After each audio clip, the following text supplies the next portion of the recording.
let's get into this main topic, because we gotta address what Barack Obama had to say about masculinity. So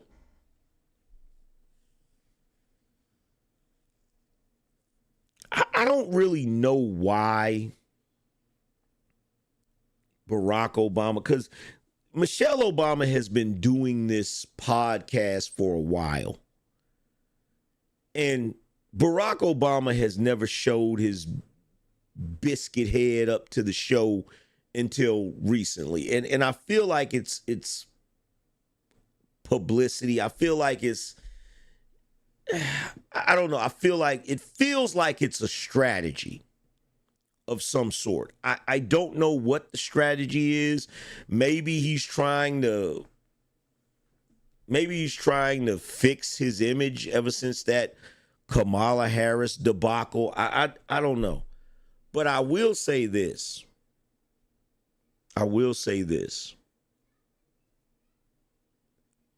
I believe that, like I said before, I believe that he only came onto the show mostly to dispel the rumors that him and Michelle were no longer together and that they were getting a divorce or whatever, right?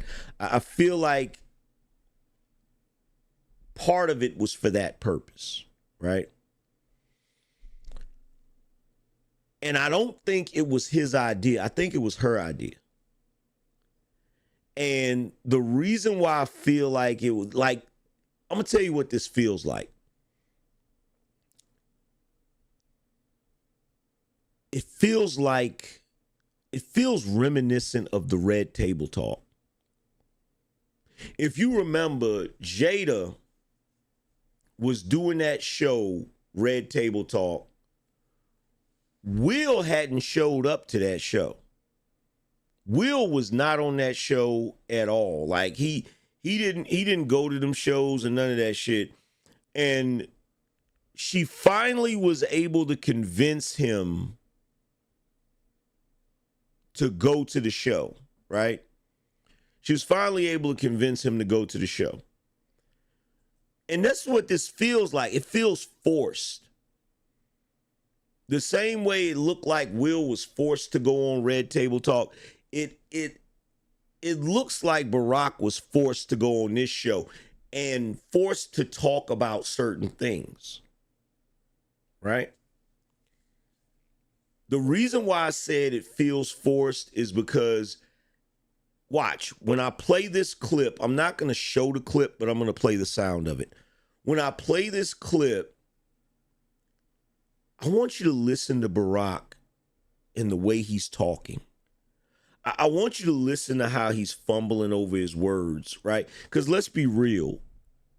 One thing we know about Barack Obama, he's always been very articulate. He's always been very articulate. He's always been able to convey his thoughts with charisma and ease. Am I wrong? Y'all correct me if I'm wrong. Hasn't Barack Obama always been able to express himself and convey his thoughts with elegance and all of that, right? Watch how he's fumbling over the shit he's saying right now. It's almost like, dare I say, he don't believe the shit. He's just being told to say the shit, right? So let me play this. Shout out to Angry Snowman. He said, Michelle about to do Barack like Jada did Will. Oh yeah, it's coming. It's coming. Now, what I'm going to do first is I want to play the sound of what was said when he first came on the show, right? Let me make sure I know where the minute mark is so I can go back to it. So the 22-minute mark. Watch this.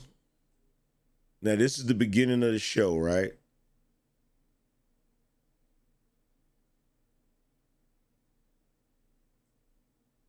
Now I want y'all to listen to what's being said. Watch this. Bated breath, because we have, this woman came up to me and she was so nice. She was like, "Can I have a picture? It's good to be here." And we've got a very special guest today. You know, let me stop and say very special. Someone near and dear. This my is the heart. episode that everyone's been waiting for. Because with bated breath, because we have my brother-in-law, your husband, my man, the former president of the United States. He made time in his busy schedule he's to just come on so IMO. busy. We are just so grateful. We have the former president of the United States. We are honored to have Barack Obama join us. Barack Obama, can you join us on Come our on set? out here, brother. Welcome to IMO. Look at you. How are you? Wait, you guys like each other? Oh yeah, really? Huh? That's so the nice, rumor man. mill. It's my husband, y'all. She took me back. Now don't start. I can't. It was touch and go for a while. It's so nice to have you both in the same room I together. I know, because when we aren't, folks think we're divorced. Let me tell you. First of all, see, I'm so, and I ain't gonna front. When Barack has his mojo going, you want to like him. Like, you want to like him. Whoever decided that he was going to run for president and whoever groomed him to be president, they knew what they were doing. They knew what they were doing. I'll give it to him. He's smooth. Like, the way they tried to play that shit off, we all know it's bullshit. We all know it's bullshit. But, you know, on Michelle and her brother's side, it sounded real forced. But when Barack came out, he was like, "She took me back." Yeah, it was touch and go for a while there, but like, you know what I'm saying? Like, they're trying to make a joke of it.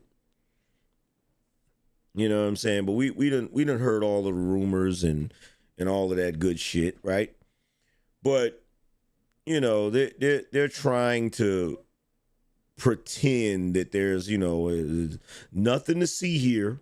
You know, pay no attention to that man behind the curtain. You feel me? I'm in Wichita, Kansas for Austin's tournament. And, you know, this podcast has made me quite popular. You're big famous. And people come up to me all the time. This woman came up to me and she was so nice. She's like, "Can I have a picture?" Yeah. And then, so you know how you get the side hug? And she's like, "What did he do?" And you knew she was going to say what he did. He. And I was like, it wasn't like, what happened to him? That is Now, I need y'all to pay attention to that. Barack ain't fooling nobody. Barack is being forced to push this feminist agenda, but in his mind, because I keep hearing him say certain shit, and it's like, wait a minute, Barack, you sounding a little, you sound like you got some other shit on your mind, bruh. Because you heard what he said just now.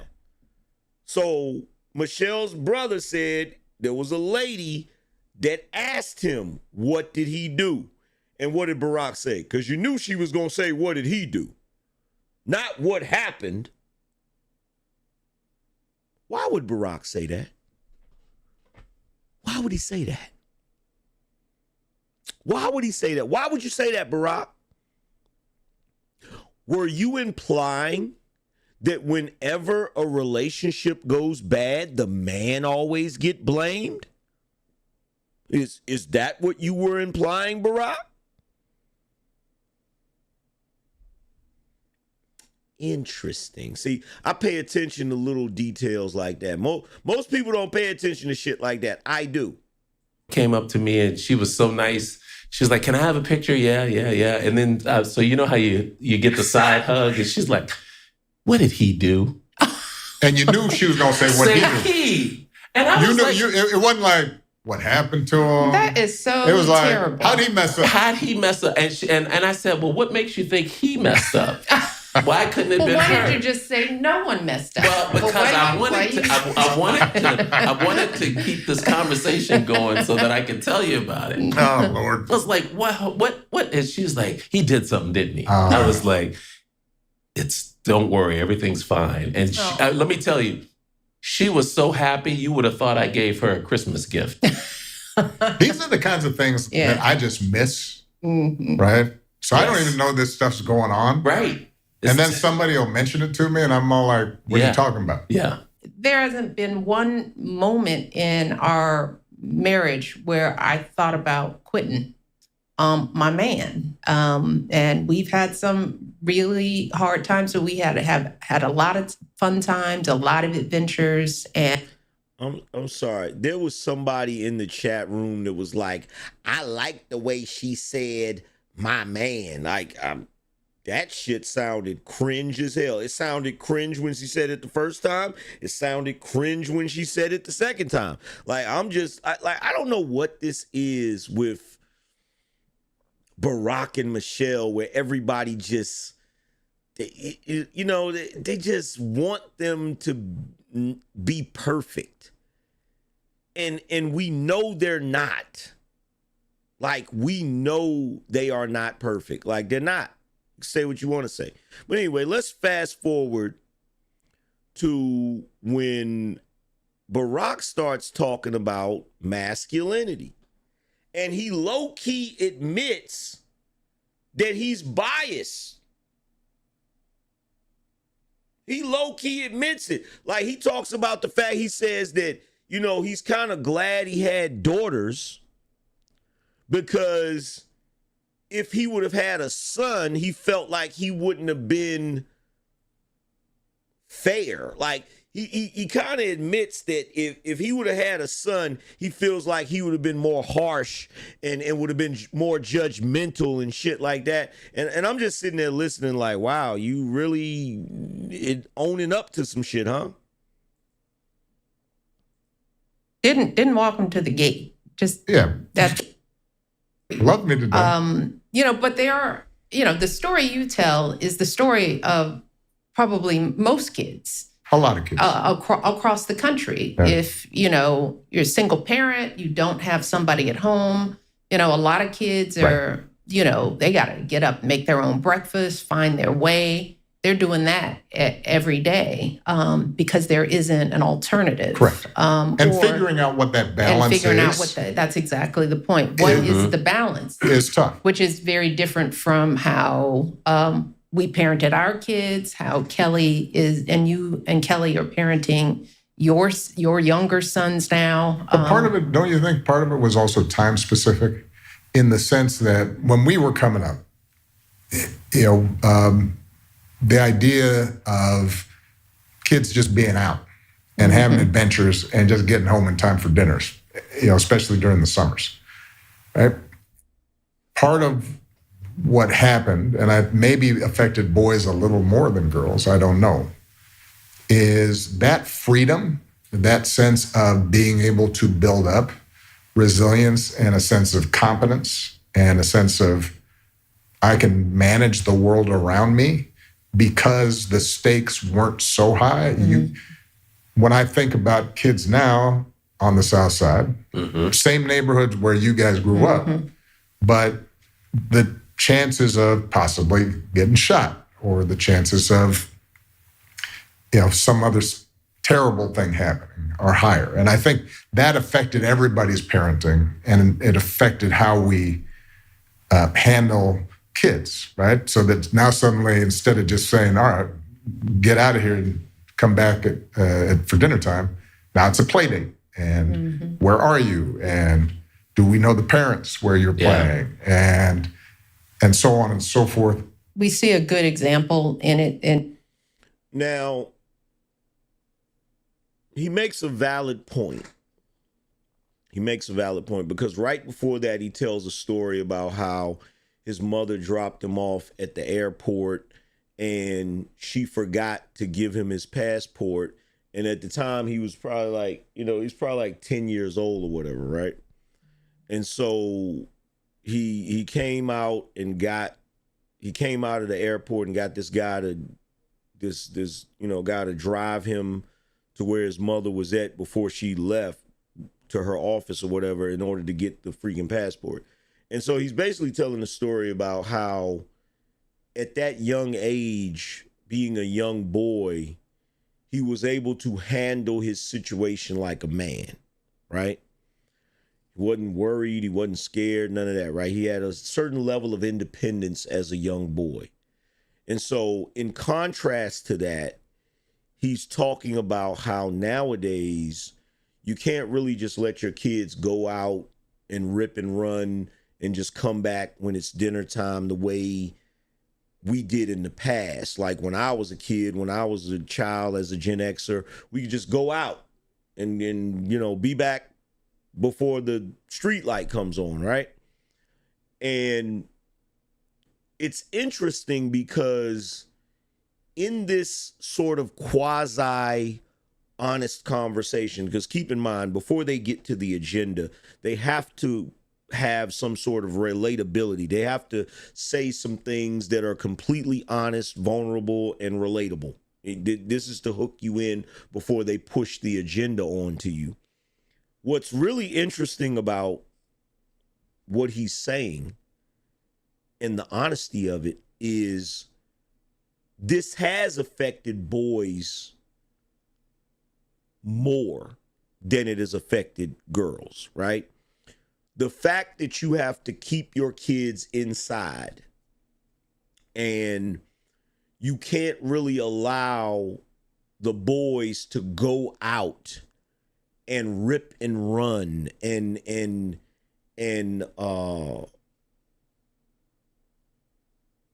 develop a certain level of independence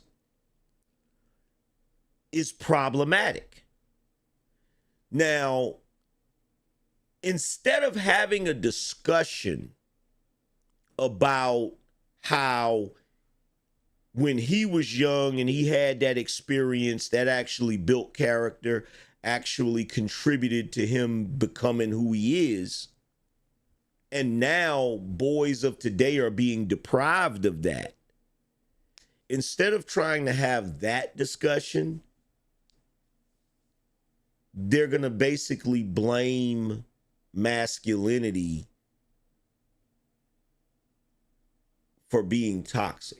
It doesn't even make any damn sense. It doesn't even make any sense. In fact, I'm going to go back and I want y'all to hear the story.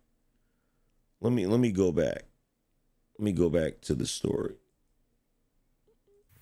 I don't remember, maybe when I was a really young child. And which is true for so many. That's the story for so many boys growing up these days. I mean, in that sense, I think as unusual as my background was, that part of so much of Barack reminded us of our dad. Our dad and the way, stuff he said, stuff you said, and it was his like consistency, his honesty, his humor, your authenticity before people were using that word, authenticity, your calmness, and it just I brought that up because I think people who haven't asked me that question should know that and probably want to know how did that evolve? Yeah, it's interesting because this relates to how I was thinking about fatherhood too, right? I as I think most people now know, you guys certainly know, I did not know my dad. Right. He was in Kenya by the time I had memories. He left my mother and I when I was 2. I met him once.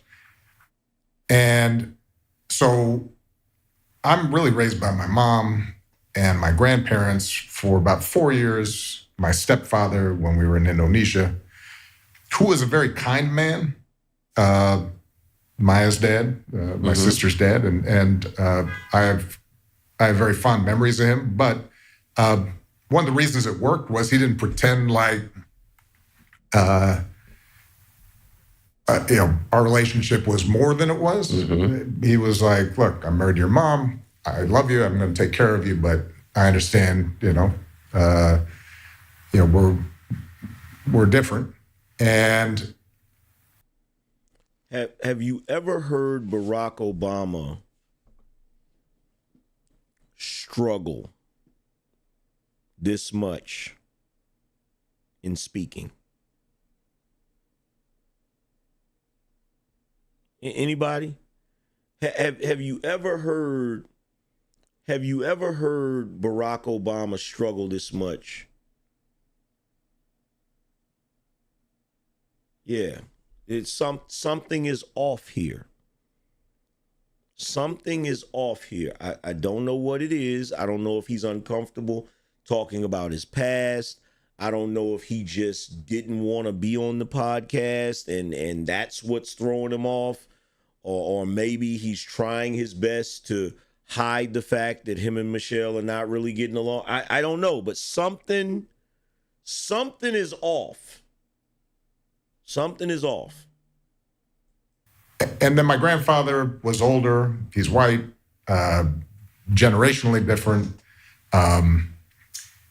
A good heart, but it was troubled in a lot of ways and had issues. Now, correct me if I'm wrong. Did that sound like Barack Obama just admitted that his grandfather was racist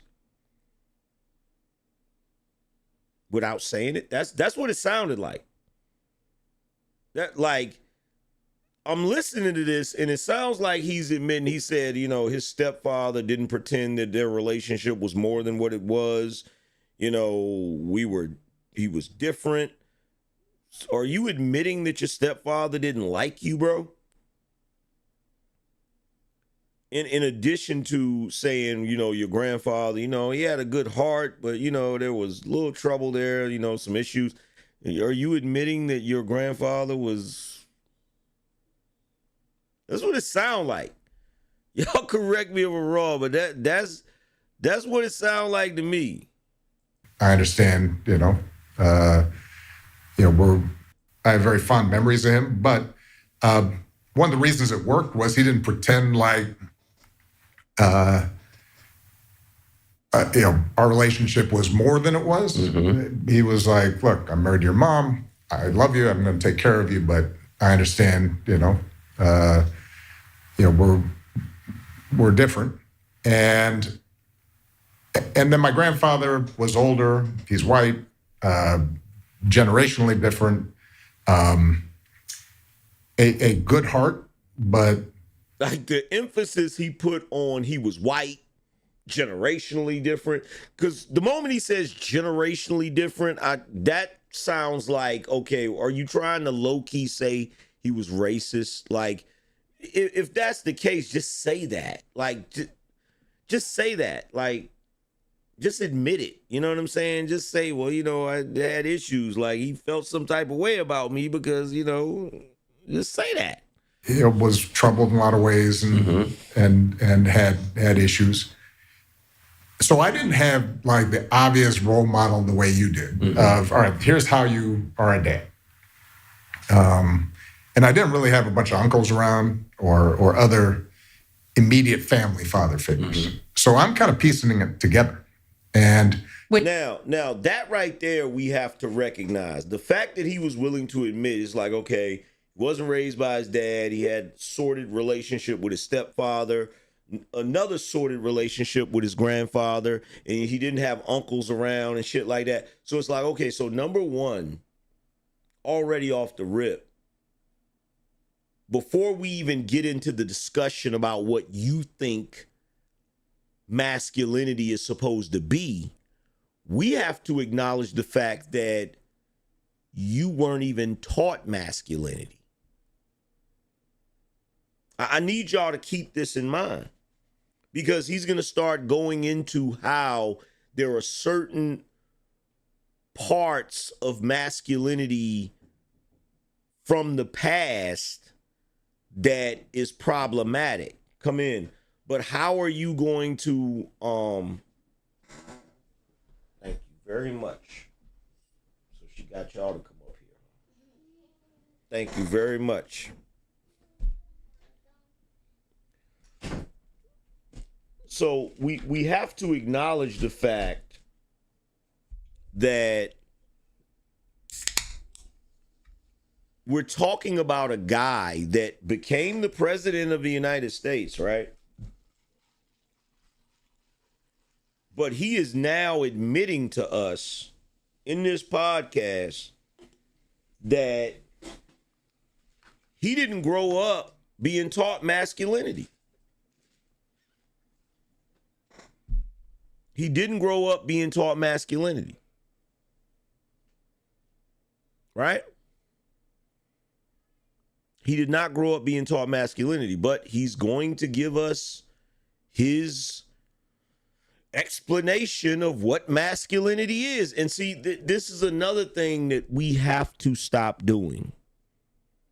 We have to stop allowing men that were not raised by their fathers, that were not around their uncles, that were not around their male family members. We got to stop allowing men like this. I don't care who he became. I don't care if he's a senator, congressman, or the president. I don't give a shit who he is. We got to stop allowing them to tell us what is appropriate when it comes to masculinity. Which is true for so many. That's the story for so many boys growing up these days. I mean, in that sense, I think as unusual as my background was, that part of it isn't that unusual, right? It was kind of typical. Mm-hmm. And I think a couple of things happened. Now, I was loved, and that's a starting point, right? The people who were around me cared about me, and I never felt an absence of that. And the second thing I think you learn to do when you're in that situation is, all right, I got to sort of, I have to adopt role models. I got to piece them together and get a sense of, all right, what does it mean to be a man? Now, later on, as I got older, you'd start recognizing that some of the ideas about manhood that were being given to us back in the 70s and the 80s, not all of them were great, right? Now, there we go off the rip. Off the rip. He said, as I start to get older, now keep in mind, he's saying he has to piece together role models to try to figure out what manhood is. So you're not even being taught manhood properly, right? So it's kind of like somebody that is trying to become a welder or a tattoo artist or something, and you're teaching yourself. You're not an apprentice, so you're not being taught properly, but you're piecing it together. So the question then is, how if you're a welder, or you're trying to teach yourself welding, right? You're piecing together knowledge from wherever you can find it. How are you then going to turn around and say, well, there are certain aspects of welding that come from back in the day that were incorrect? How would you know that? How the fuck would you even know that if you weren't taught welding by an actual welder? What you're really admitting is that as you got older, you got indoctrinated into believing that certain parts of masculinity from the 70s wasn't good. And I would suspect that transformation probably happened while you were in college. That's if I had to guess, I'm willing to bet any amount of money that he didn't start questioning masculinity and what manhood is in reference to manhood in the past until he was in college. I bet you any amount of money.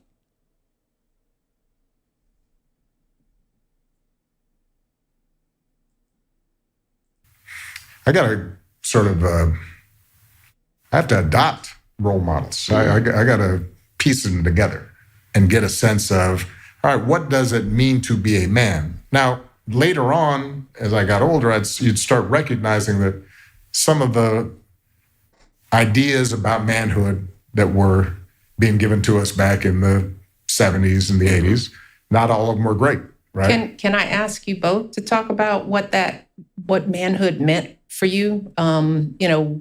What it meant for you when you were little boys coming up, what you thought it was, and what you then came to understand it to actually be?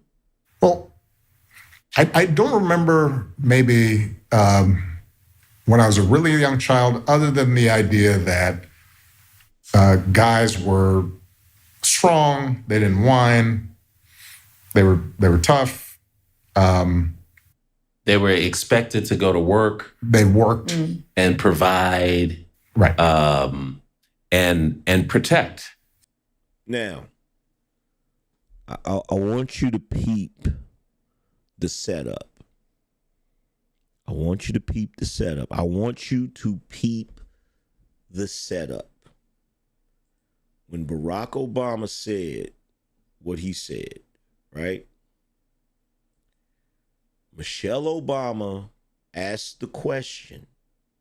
Recognizing that some of the ideas about manhood that were being given to us back in the 70s and the 80s, not all of them were great, right? Can I ask you both to talk about what manhood meant for you? What it meant for you when you were little boys coming up, what you thought it was, and what you then came to understand it to actually be? Now, that sounded like a genuine question.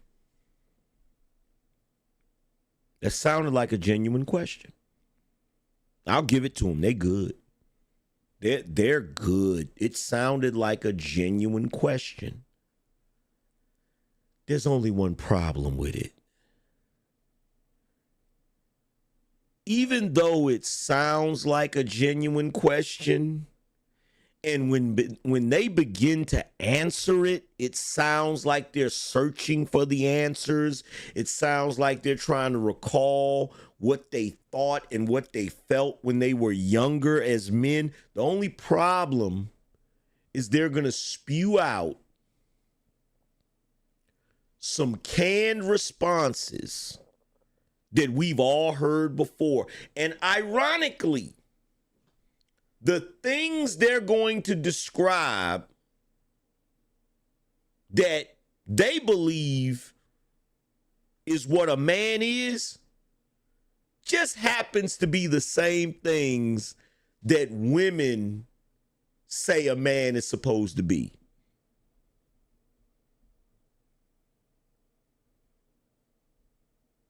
Man works, he protects, he doesn't whine or complain about it. That is the sum total of what a man is according to these two. Don't you find that interesting?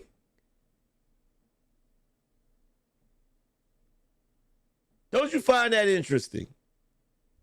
Don't you find that to be a little on the nose? But don't worry, I'm just getting started.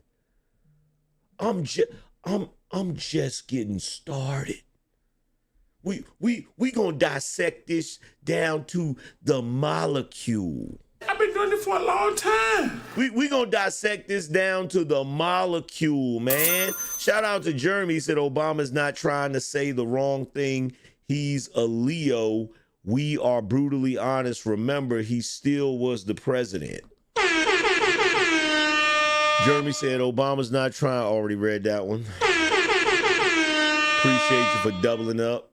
Shout out to my sis. What's going on? Raw G said, just showing some love, big bro. Let's get it, no doubt. We gonna get surgical. We gonna get surgical. Trust and believe me. Shout out to my man KGY. We gonna get surgical. We gonna get surgical. So listen very closely. I need y'all to listen very closely to what they say. She said, can you tell us what you believed or what you thought a man was when you was growing up, or what you came to believe that a man was, right? Well, I don't remember maybe when I was a really young child, other than the idea that guys were strong, they didn't whine, they were tough. They were expected to go to work. They worked and provide, right, and protect. Yes. I mean, and I think back about Dad. I think when I'm thinking about Dad as a role model, I remember the fact that here you have a man who has MS, and he's getting up and he's going to work absolutely every day. Right. And he is not complaining. That's another thing. Men didn't complain. There it is. Now, keep in mind, don't be fooled. Don't be fooled. The moment he said he's thinking about how his father had MS, multiple sclerosis, and he still got up and went to work, right?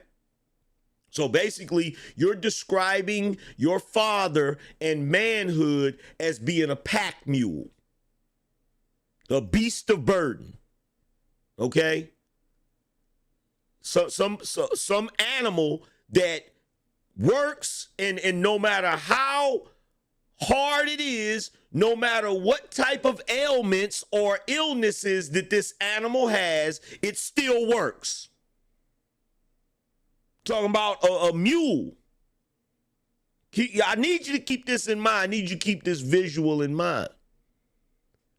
And then he says, and he doesn't complain about it. See, that right there, whether you know it or not, is a direct shot at the men of today. It is a direct shot at the men of today who voice their concerns about the injustices that happen to men all the time, the ridiculousness of how biased this world is against men. See, this is them trying to use the traditional sense of what a man is to silence the voices of men today. And I'm going to point out why that shit is hypocritical. I'm going to point out why it's hypocrisy. And I'm going to use their own logic to show you how it's hypocrisy, right? But men don't complain. That right there is a direct shot at every single, what do they call them now? They say podcast bros. That is a direct shot at every man on the internet that has said anything about any issue that affects men. So the men that get up here and talk about child support, that was a shot at you. The men that get up here and talk about how unfair the divorce court is, that was a shot at you. To the men, it doesn't matter what it is. You could be up here complaining about movies and anime. That is a shot at you. You're not supposed to complain about nothing. As a man, you're supposed to accept your lot in life. Work, struggle, and do things that benefits everybody else. And it doesn't matter what you go through as a man, bottle that shit up, keep it tucked in and don't let nobody know. And the funniest thing about it is that is the main reason why so many men die from stress-related causes, because of this idea that men are not supposed to express themselves or voice their concerns over mistreatment or things that they go through on a regular basis that is not right. But they're going to sit here and they're going to pretend that one of the traits of a man, a real man, is to not complain. So let's be clear, right? There are certain things about traditional masculinity that's not good, and we need to get rid of that. But we can keep the concept of men not complaining. We can keep that part of traditional masculinity. Why? Because it lets everybody else off the hook. We can keep the part of traditional masculinity of men not complaining because it gives everybody else, especially women, the ability to not be accountable. Because that's really all that bullshit is about. And I really wish I was sitting in front of some of these folks when they say this stupid shit, because I would cook them with fresh grease. The only reason you don't want men complaining or arguing is because you want to create a world where women can be held to no account. The only way that a woman would ever be held accountable is if men actually open their mouth and raise concerns about the shit that's going wrong. But guess what? If men are walking around pretending like nothing's wrong, guess what? That means women can do all types of mischief, all types of foolishness, all types of ignorance. And guess what? Nobody's ever going to hold them accountable. Who's going to hold them accountable? Other women? No. Absolutely not. Absolutely not. Raw Tag said, Leo speaking. AM, we men do determine our worth, but can never determine the value others place in the moment. Bro, I don't give a fuck what other people value in us. I don't give a shit about that. I don't give a crispity fuck about that. Because guess what? If I gave a fuck about that, I would still be messed up in the game. If I actually thought that other people could determine my value, guess what? I wouldn't have 800,000 subs. I wouldn't make the type of money that I make. I wouldn't be successful as I am if other people got to determine my worth.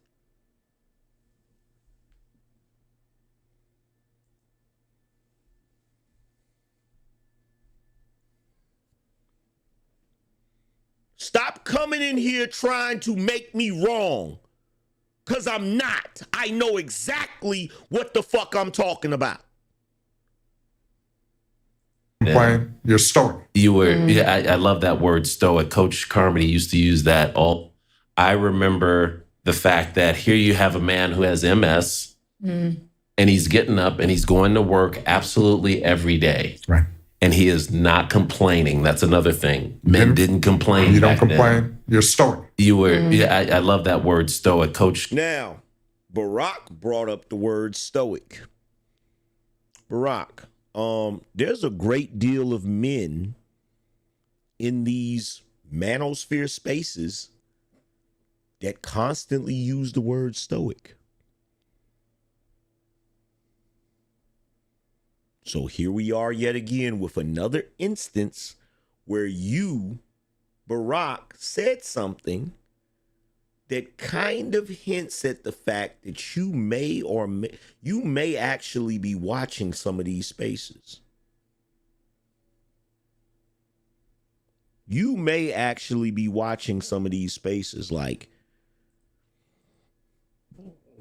Carmody used to use that all the time, stoic. But our dad never complained. He never got up. He had a sense of humor. That was another thing that you learned from guys, is that you needed a sense of humor. Right. But one of the most important things that I remember is that you got along.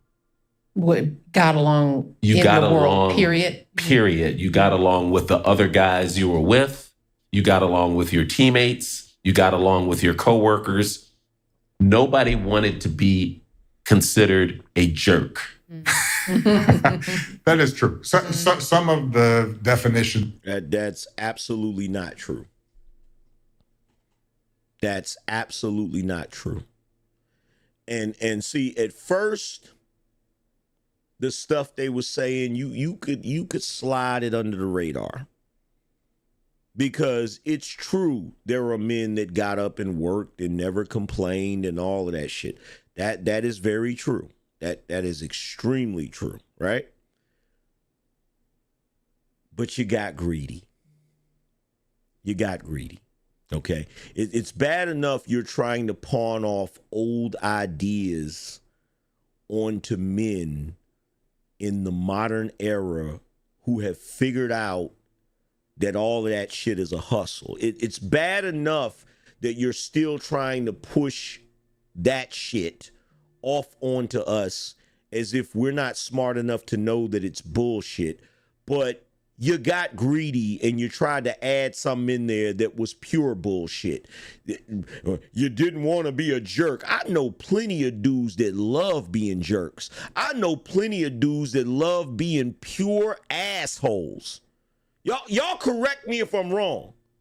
How many of you have experienced or been around dudes that got pleasure out of being jerks?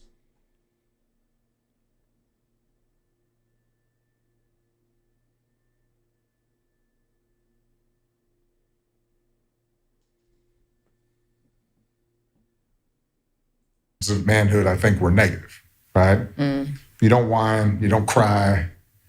No emotion. You're not a jerk. Mm-hmm. I do like the thing you brought up, though, about being a protector, because for some reason, that part of it, I think, appealed to me. And you know what annoys the shit out of me? And I gotta address this. At some point historically, I don't know when it happened. But at some point, someone on the internet asked a man, "What is a man?" And whoever that man was, he gave a description of what a man is, right? And all of the women of today and all of the simping ass men of today, you know what they did? They listened to that description, and everything they benefit from, that's all they heard. So at some point, some man on the internet was asked, "What is a man?" And he probably said something to the effect of, well, a man is the king of his castle, and a man gets the final word, and he runs the show, and he works, and he never complains, and he's a protector, and he's the breadwinner. And you know what? The women sat back and they listened to that whole list, and their mind highlighted everything they benefit from, and they've been on the internet screaming about that shit ever since. So when he said all of that shit, they said, okay, breadwinner, yeah, we like that. Let's take that. Okay, let's see, what else? King of the castle, we don't like that. We'll push that aside. He gets the final say. We don't like that either. We'll push that to the side. Okay. Doesn't complain. Oh, yeah, we like that, because if we start acting stupid, he won't complain about it. So we like that. Let's take that. Okay. He's a protector. Oh yeah, we definitely need him to be a protector because like I said, we love to act stupid and run our mouths. So we're going to need somebody to protect us when we're running our mouth. So we like that one. So they went down the list of what a man is. And everything that women benefit from men, they've made that the definition of a man. And the shit they don't like, they say, oh, that's toxic. This is what Barack is talking about when he said there's certain parts of being a man that was bad that we learned from the 70s and 80s. How much do you want to bet that the parts he thinks is bad is the part that makes the man in charge? How much do you want to bet that the parts that he think is bad is a man punching someone in the face when they say something crazy to him? How much do you want to bet that every single thing that he thinks is problematic in masculinity and manhood is also the shit that the women don't like? How much you want to bet?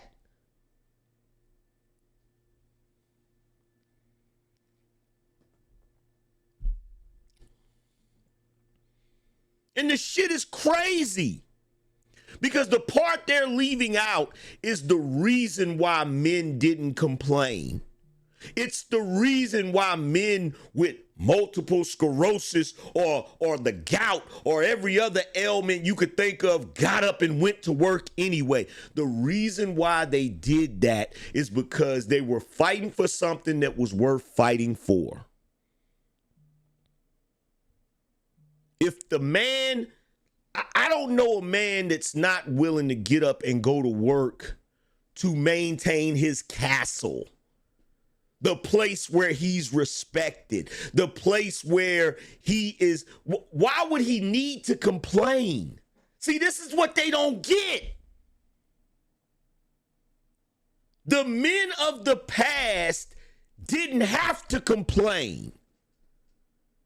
Because in the past, their children respected them and did what the fuck they told them to do. Their wives respected them and did what they told them to do. Why would they have a need to complain? This is the shit they not getting. The men of the past did not complain because they ran the damn show. Why would you have to complain if you run the show?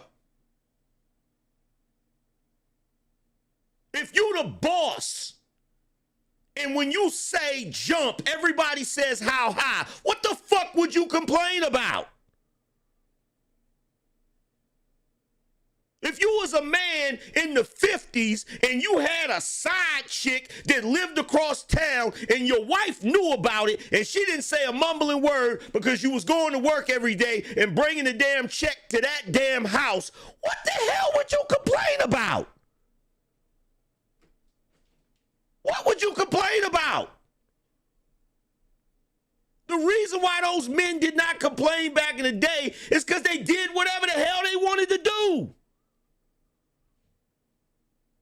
When they wanted to do it. So when people say, well, the men of the past didn't complain, I guess they didn't. The world was their fucking playground. They did whatever the hell they wanted to do.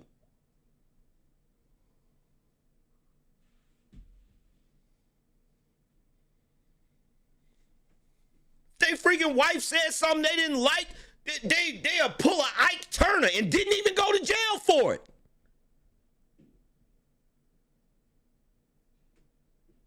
You cannot ask men in this day and age to not complain, to not want to debate, when you have changed the world around to where it's not your way or the highway as a man. You cannot in one breath say, okay, you know what? Men need to be more understanding about women and their feelings. Women need to have say so as well in the relationship and all that. You cannot try to give women the equal level of a man and then turn around and tell the man that he cannot complain or argue with the woman. That doesn't make sense. You're basically giving the woman just as much power as the man in a modern sense, but you're trying to hold the man to the standard of not complaining when him not complaining wasn't even a standard. Him not complaining was just the result of the circumstances of his time. He didn't complain because he didn't have to. He didn't have to negotiate with his wife about what they were going to do in the household. They did what look, you look at somebody like, you look at the show like The Wonder Years, right? With Kevin Arnold's father. Everybody in the house was terrified of him. Everybody. When he was there, like he would get up and go to work. When he came home from work, everybody tiptoed around the house when he was there. What the hell would he complain about? Oh, nobody getting on his nerves. They wouldn't dare. What would he complain about? Now, here's the thing that they don't say about this, right? Back then, if a man did complain, you didn't know about it because you know who he would complain to? His homeboy, his coworker. The only reason today that people are talking shit about men complaining is because this is the first time in the history of the world that men have aired their complaints out in front of everybody. Instead of complaining to their homeboy in the car ride to work or some shit like that. Like it, bruh.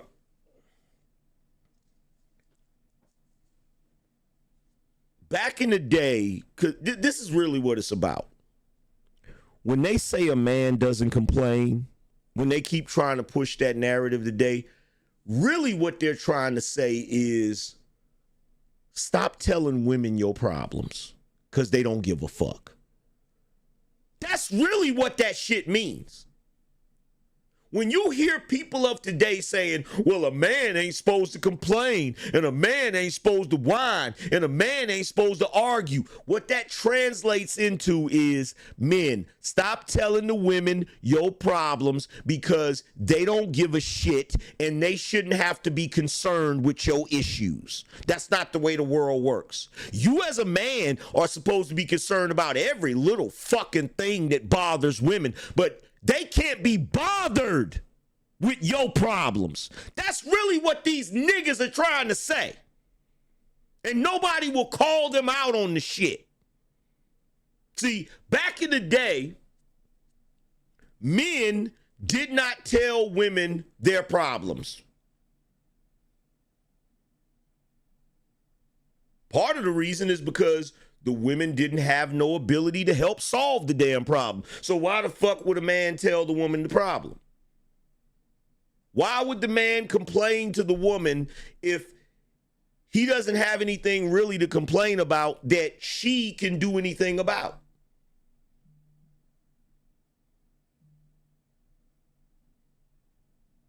But see, the funny thing about it is the women of today, they want to be treated like they're strong and independent and capable and all of these things, right? So guess what? You've been saying that women are the same as men. You've been saying that women can solve problems. You've been saying that women have the same abilities as men, right? So guess what? You've also been teaching this to the boys. So why wouldn't they complain to the women? Maybe they think the women can help solve the problem. Why wouldn't they complain to the women? A dude today will complain to a woman the same way a man in the past would complain to his homeboy. He's complaining to his homeboy or his coworker because he believes that other man might have a solution for him. The men of today have been taught that men and women are interchangeable.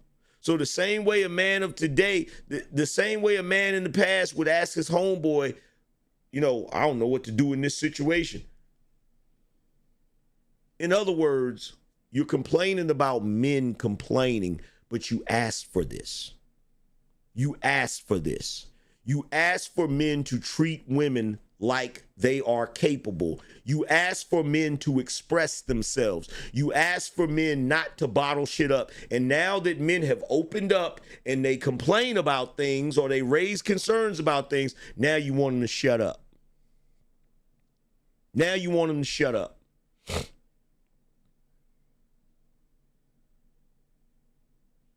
That is a crock of shit. That is a crock of shit, fam. Like, that's bullshit. It then counterbalanced the idea of being strong, right? Like, you're strong not to pick on people, right? Not to be a bully, not to dominate others. Instead, it's strength in order to protect, right? So here we are yet again. Here we are yet again. Like, every time, the way that they keep trying to define masculinity as servitude is so fucking annoying. Like, oh yeah, well, as a man you can be strong, but you know, you can be strong, but the only way you can be strong is if you're protecting someone. What?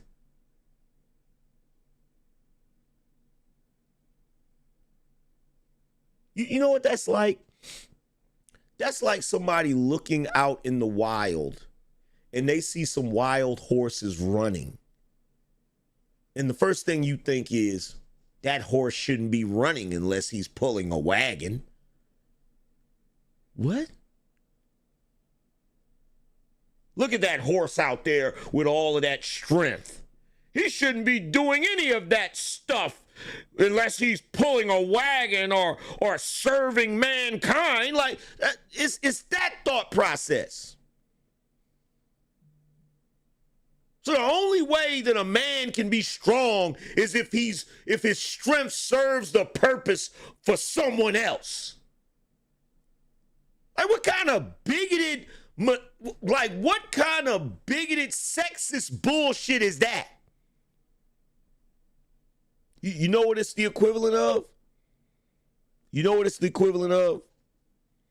It's like saying to women, you can be nurturing, but you should only be using your nurturing nature to rear someone's children.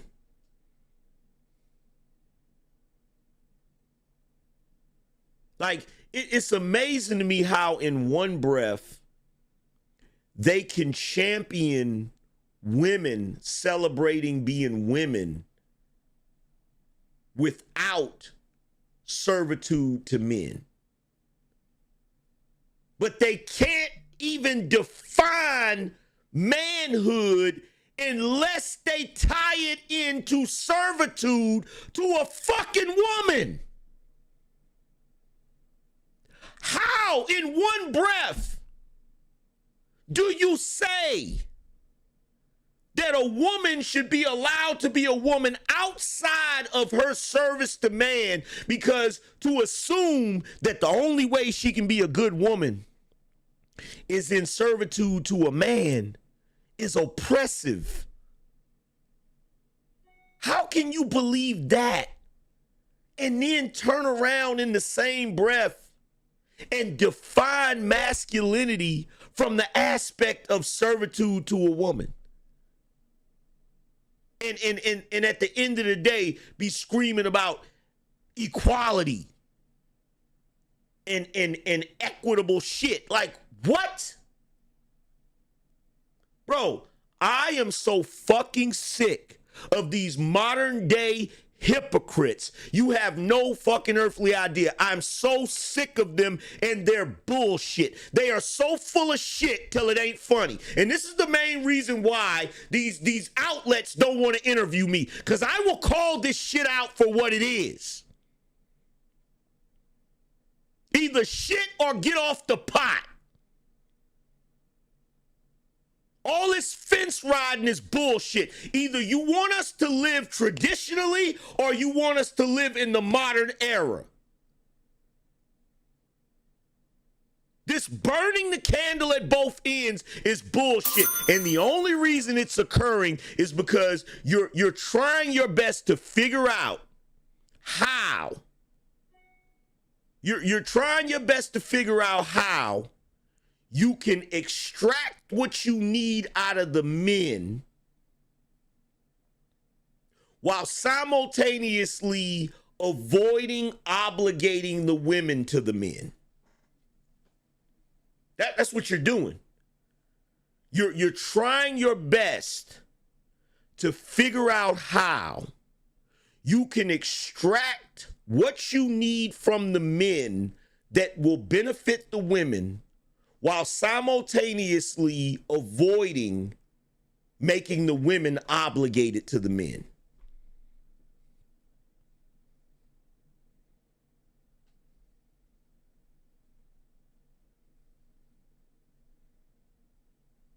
And it's bullshit.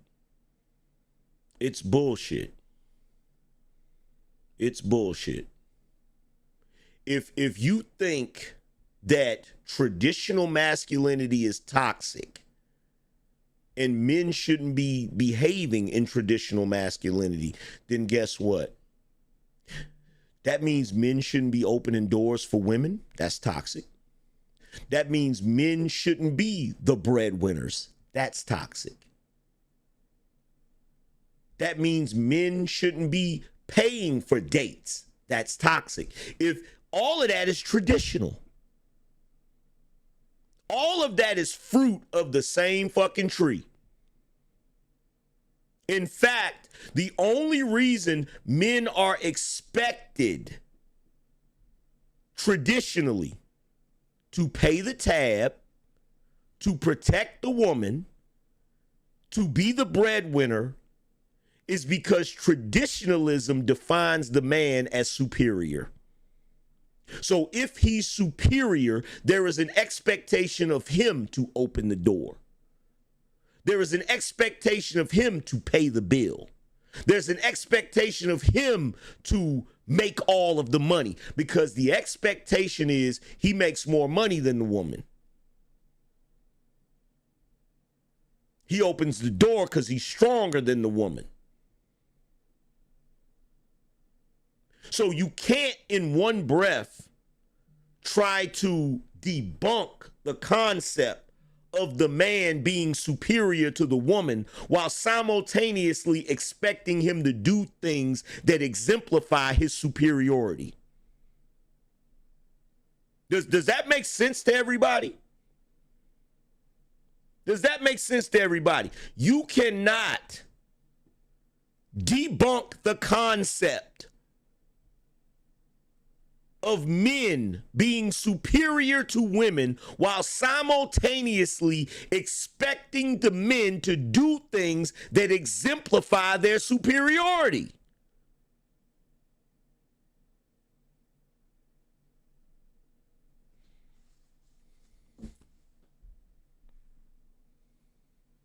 And for me, a lot of being a man was being self-sufficient.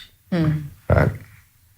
The idea of I can handle myself and make my way through the world. And I tell this story, you've heard this story, and sometimes people kind of freak out. Fairly early on, because yes, I do freak out over because this. I was living in Indonesia. I'd fly from Hawaii to Indonesia on my own if I was visiting my grandparents, even at the age of 8. Yeah, and it was cool because stewardess was there. She'd grab you and it put you in the seat. Now, you might want to be careful, Barack.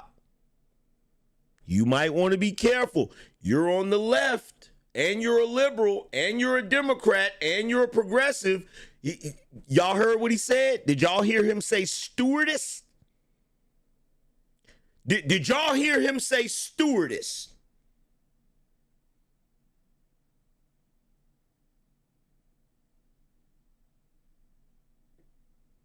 Did y'all hear him say that? He said stewardess.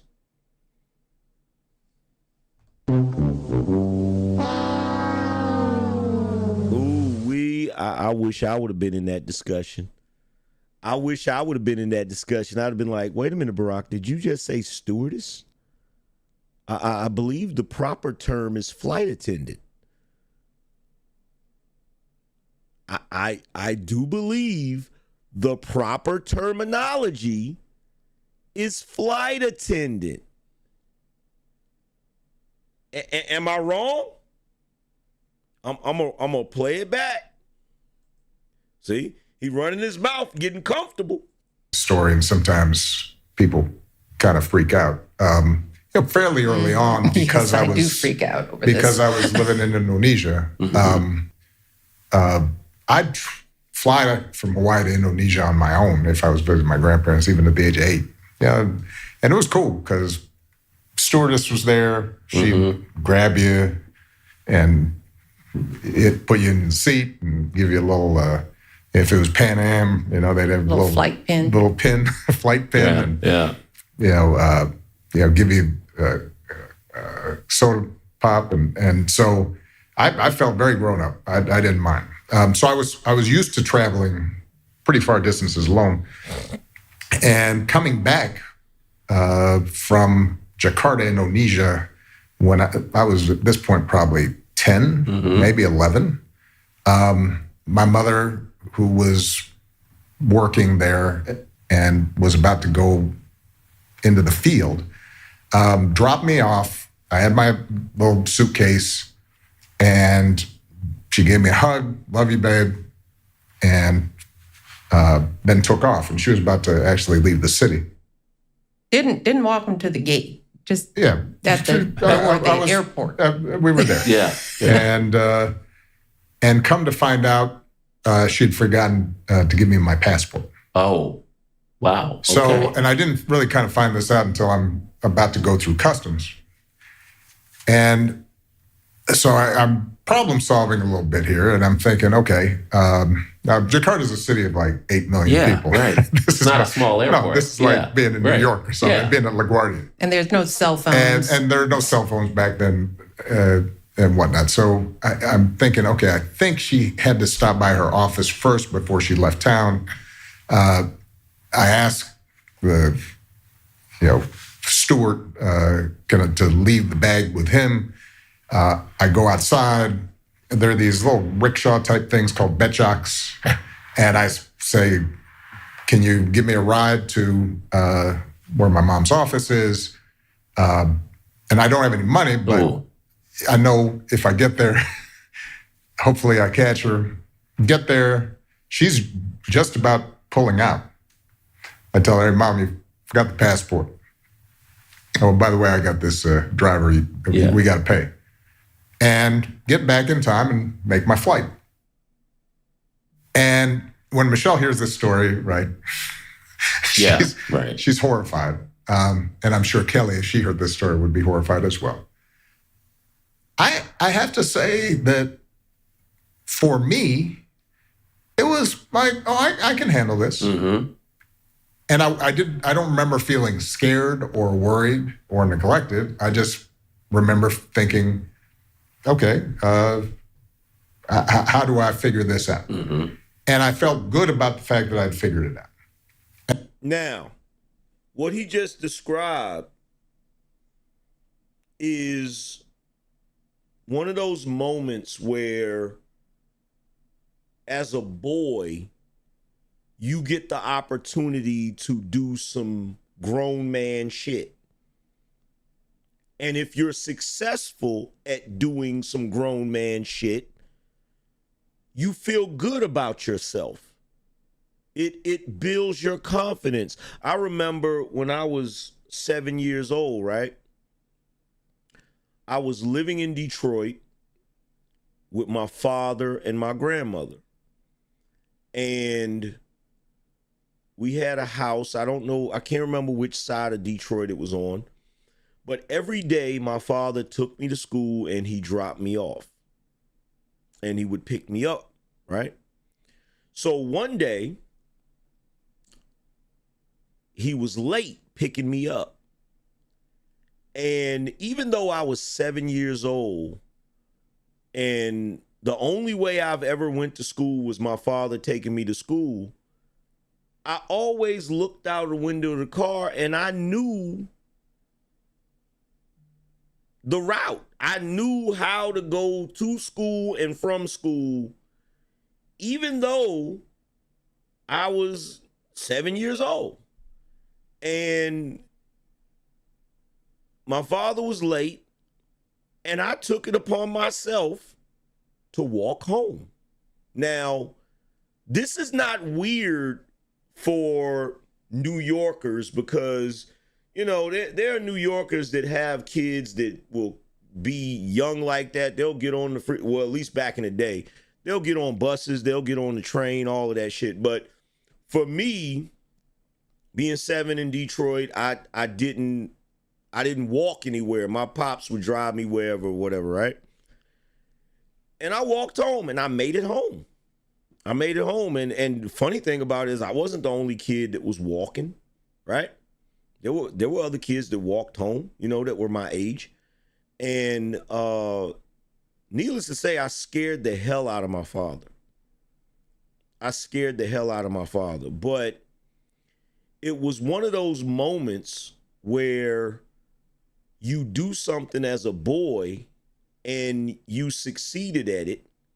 It's one of those moments where you do something that could potentially be problematic and could potentially be dangerous, but you did it anyway. You overcame it. You didn't have any fear of it.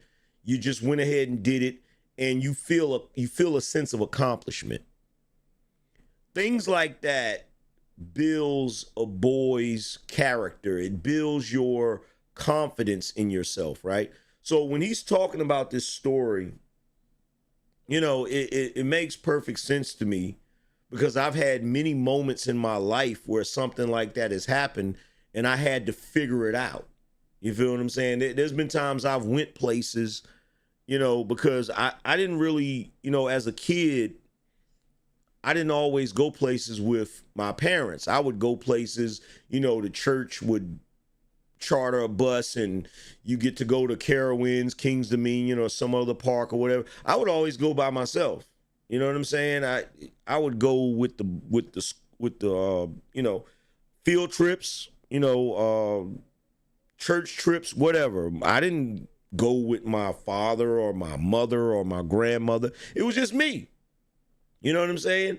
And, you know, my grandmother would give me a certain amount of money and I would go and I would have to manage my money because I knew it was going to have to last me the entire time I was on the trip. And, you know, there were times where I would be at a park and I would go do something, and then I look around and everybody that all of my friends and everybody that I was hanging around, they had went without me. And you know, you have that brief moment of panic where you start thinking, holy shit, what if they leave me? You know what I'm saying? Like you had that moment of panic or whatever, and it, you know, it's starting to, you know, it's starting to get dark. You know that you got to be back at the bus at a certain time. You're in a park. You're not around everybody. You're standing out there by yourself, and for a brief moment, you panic. For a brief moment, you get scared. You're like, holy shit, what if they leave me? And in that brief moment, you panic for a second, and then you calm down, and then you say, you know what? Let me calm down. All I got to do is go this direction, and before you know it, I'll bump into somebody or whatever. And you calm down, and you know, you make your way back to where you're supposed to be, and everything is fine. And you know, you build you build confidence that way as a man. You know, as a young man, you build confidence that way. So I get what he's saying, but like I said, he's going to go into the story about how a lot of young boys are being deprived of that today, right? And I do think that that element of being a man for me was important. Now, keep in mind, my mother was 18 when she had me, right? So around this So was my mother, was 18. time, she's not much older than Malia. Mm-hmm. And in that sense, I think I felt more protected towards her and didn't feel as if somehow Well, the story. that I needed to that I needed to or should depend on her in order to make sure that I'm handling my business. And So you were a son husband. He basically just admitted that he was a son husband. Shout out to Aaron. He said respect. Shout out to Rio. He said you were spot on tonight, dog. Appreciate you. Shout out to Quiet Strength. Said matriarchal agenda for men. You're never right. Your mental health is not a priority. Provide, never raise your voice, and answer to the B. Yep. Shout out to Retro Man Gaming. He said, being a jerk is what got the girls. Facts. If Barack was a jerk, Michelle wouldn't have been on every freaking podcast you can think of making fun of him and talking crazy about him. Shout out to Martin. Said, men, you are a pawn. Be a tool that we can use and shut up. But like D'Angelo said in The Wire, pawns in the game get capped quick. Facts. Facts. That's facts. That's facts. and Well, there's a spectrum. Shout out to Ease Chill. He said, for spitting raw facts, gunshot.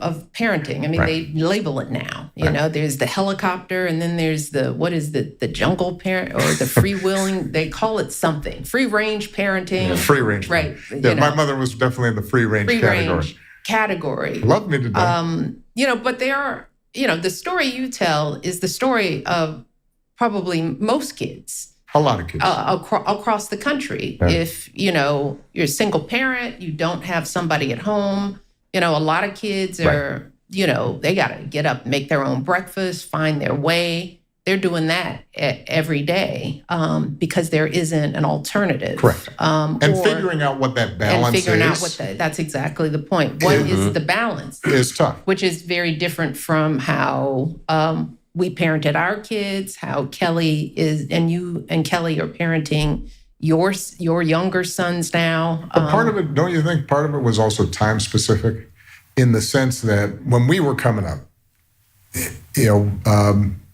the idea of kids just being out and having adventures and just getting home in time for dinners, especially during the summers, right?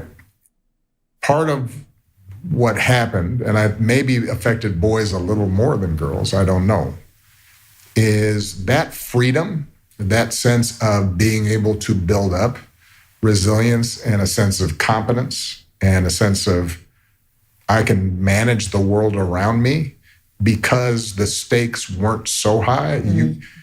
When I think about kids now on the South Side, same neighborhoods where you guys grew up, but the chances of possibly getting shot or the chances of some other terrible thing happening are higher. And I think that affected everybody's parenting, and it affected how we handle kids, right? So that now suddenly, instead of just saying, all right, get out of here and come back for dinner time, now it's a play date. And where are you? And do we know the parents where you're playing? And so on and so forth.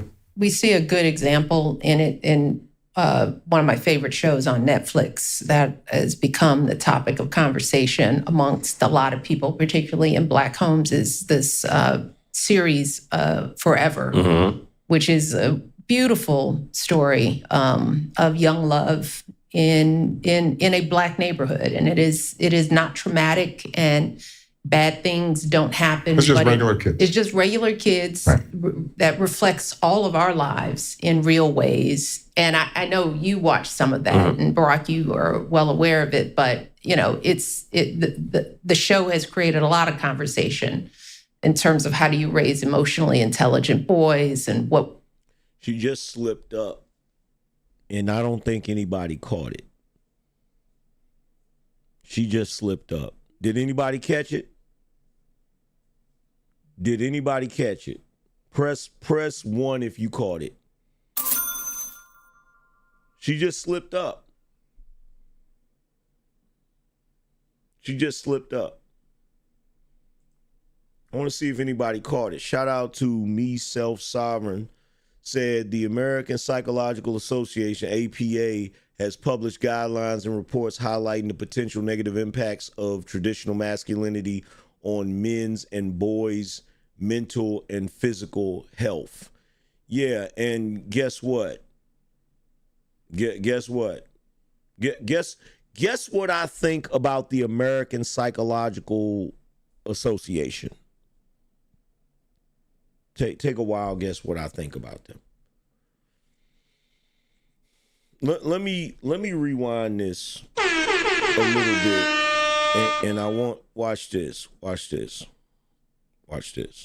We see a good example in it in one of my favorite shows on Netflix that has become the topic of conversation amongst a lot of people, particularly in Black homes, is this series Forever, which is a beautiful story of young love in a Black neighborhood, and it is not traumatic, and bad things don't happen. It's just regular kids. It's just regular kids, right, that reflects all of our lives in real ways. And I know you watched some of that, and Barack, you are well aware of it. But she said, "This reminds me of a show, one of my favorite shows." She didn't say our favorite show. And she went to describe the show, and then she said that her brother watches it, and then she said, and Barack, you're aware of it. Why wouldn't he know it the way you know it? Why did she just describe it like she watches that show at her house and Barack is aware of the show even though he's not there watching it with her? He's not president no more. Why wouldn't he be watching the show with her?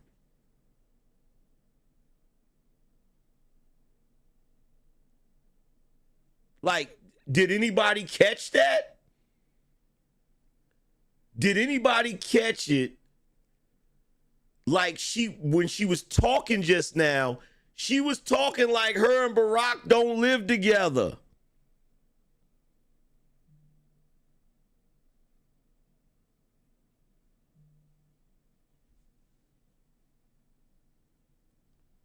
Did anybody catch that? Like, bro, I know how couples talk. Like, if they were still living together, this is the way that would have went down. Like, if that was me and my wife, right? I'd have been like, you know what? This reminds me, hey, babe, you know the show that we be watching? You remember the show? That's how people talk when they're together. Hey, you know, as a matter of fact, this reminds me of the show that we watch. You know the show, the one with this, that, and third. What? That's not what she said. She said it's my favorite show. She said her brothers, you're aware. She's like, you watch it, and Barack, you're aware of it. Aware of it? That didn't sound right. It sounded off. It sounded off. I'm gonna run it back a little bit. In fact, you got to see the visual for this. Watch this.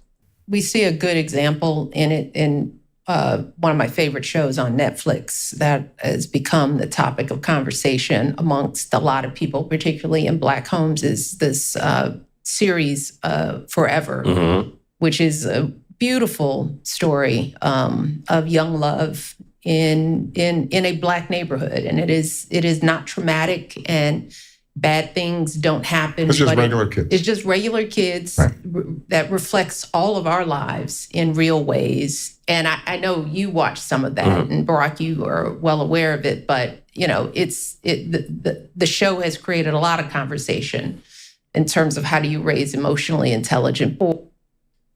To everybody in here that's in a relationship, did that come off? Did that little segment come off weird to you? It sounded weird to me. It did not. It sounded really weird to me. I'm just saying. Boys and what we get right and what we get wrong. Not just among boys, but kids in general. We watched it as a family. We watched the whole series as a family and enjoyed it a lot. And her brother's making it even worse. He's like, we watched it as a family. Why didn't Michelle chime in and say, yeah, me and Barack watched it together?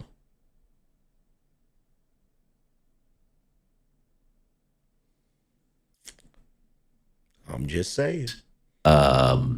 It was really fun to hear the boys talk about, oh, you guys would have done that, or you guys wouldn't have done that. That was eye-opening as a parent. Yeah. Because they're evaluating you. They're evaluating. They've got the little checklist. They're evaluating our parenting, or they're evaluating their parenting based on their own. That's the crazy. That's the crazy thing Dad would do. Yeah. But this brings me back to Emma. Emma's trying to raise these boys, and so she's trying to be somewhere between Forever and then the other show that people are talking about, Adolescence, which I haven't watched yet, which it gets into sort of the misogyny that young boys are exposed to, and the online, the manosphere. They're getting their parenting. They're getting their online. parenting. They're getting their notion. So he just described the manosphere as misogyny. And if you listen to the build up, this is where they were going. This is where they were going. And look, there's a deeper underlying agenda here. Does anybody know? Would anybody like to guess why this is the topic of discussion? Would anybody like to guess why they went? They had this build up in this conversation just to label the manosphere misogyny. Why did they do this? Why did they do this? Shout out to Lowell. He said, Cook session support. Appreciate you.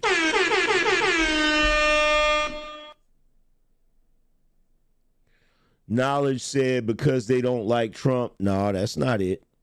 That's not it. That's not it.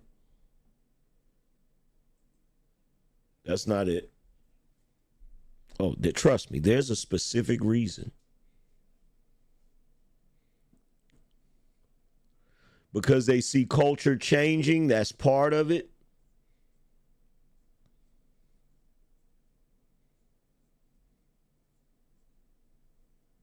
Male voter turnout. The reason why they are up here labeling the manosphere misogynistic is because the manosphere cost them the last election.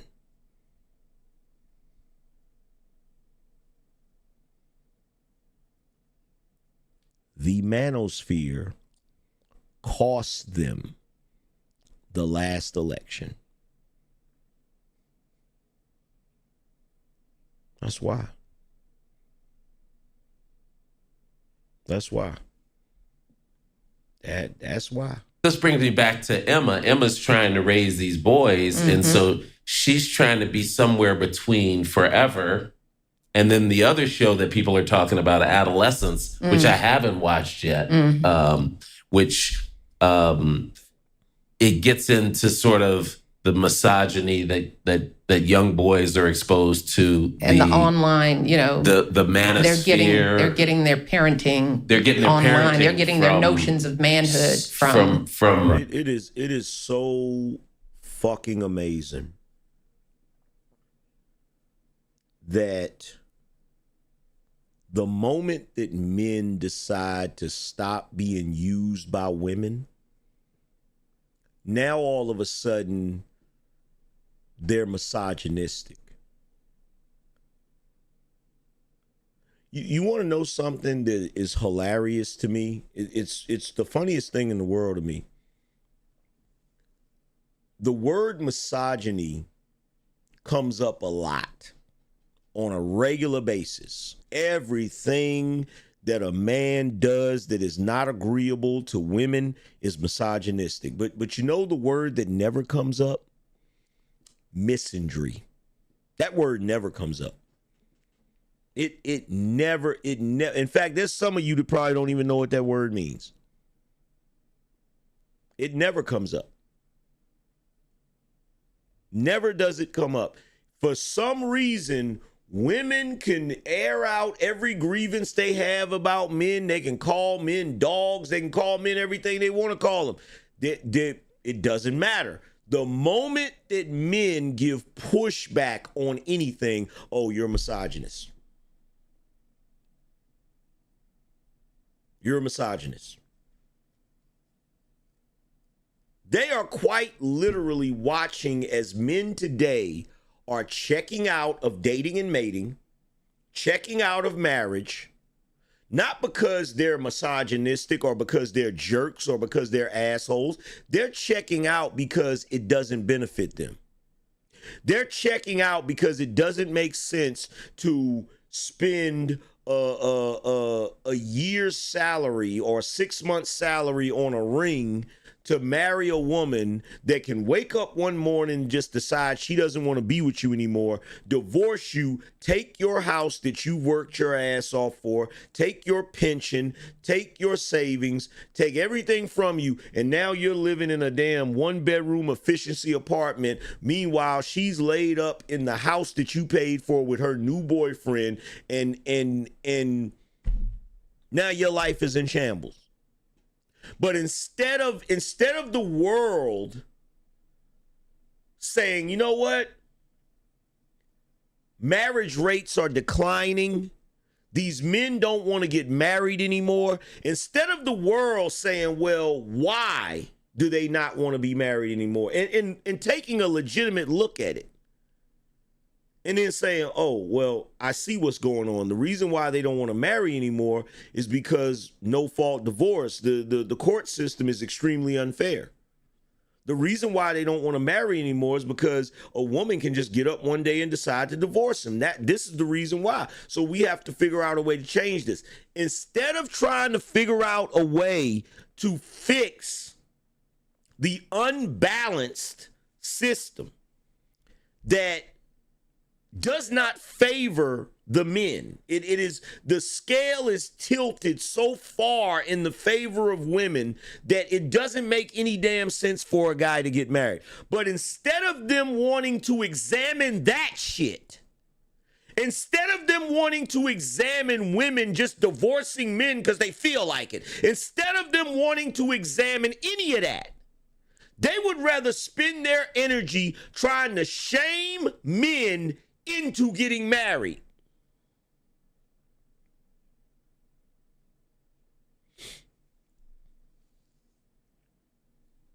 It's like if all of a sudden people just decide, you know what? I'm no longer going to a used car lot. I refuse to do it. Not doing it. And all of a sudden you have this epidemic of used car lots going out of business. And someone says, well, what's going on with all these used car lots going out of business? And then somebody says, well, the reason why is because it's gotten to the point where every single time a person gets a car from a used car lot, it turns out to be a lemon. Like they'll literally drive off the lot and the next day the car won't even work. This is happening in a high percentage, a high frequency. So people are just like, you know what, I'm not going to do it because it doesn't make sense to do it. It doesn't make sense to waste money if I'm going to get the car and the car's not going to work tomorrow. And then someone saying,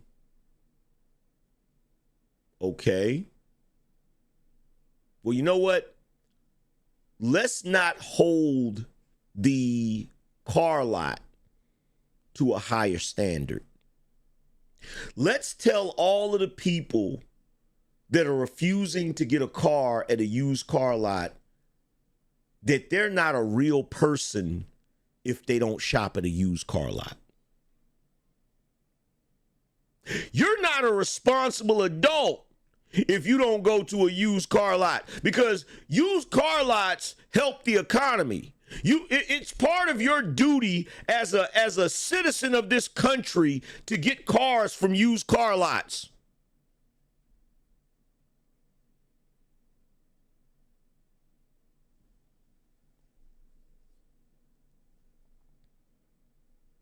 Does that make sense? Does that make any sense whatsoever?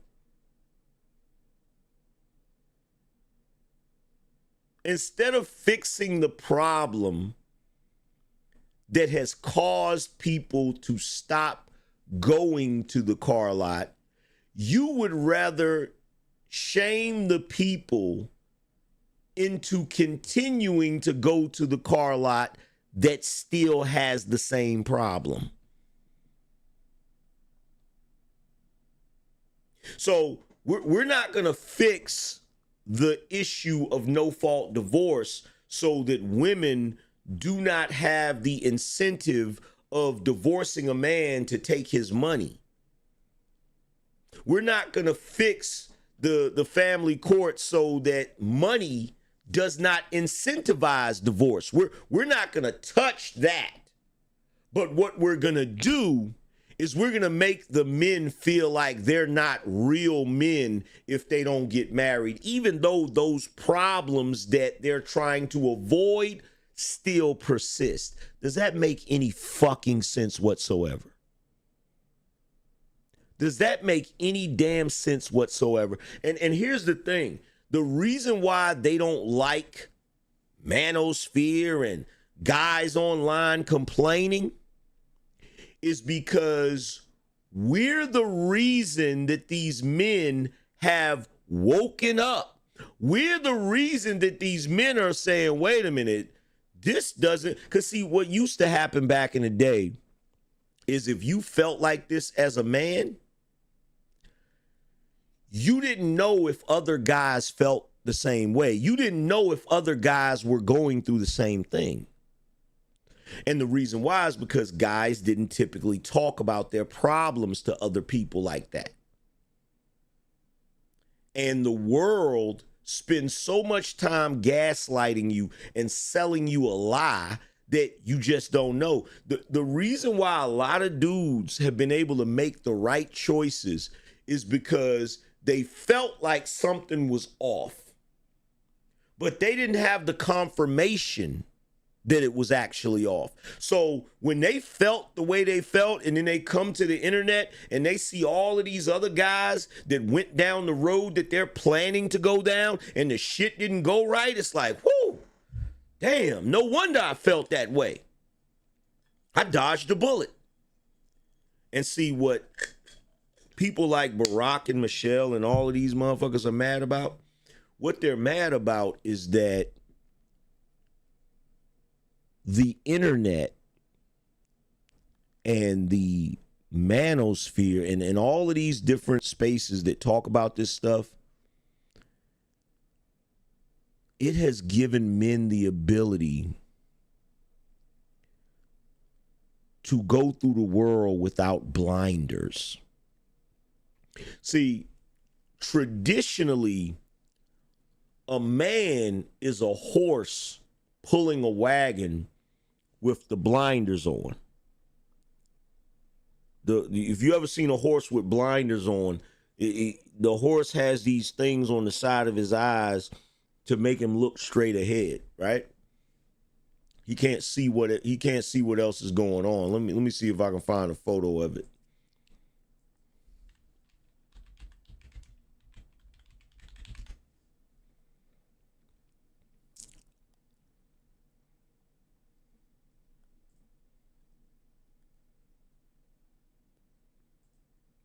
See, this is horse blinders right here. See this right here? This is horse blinders.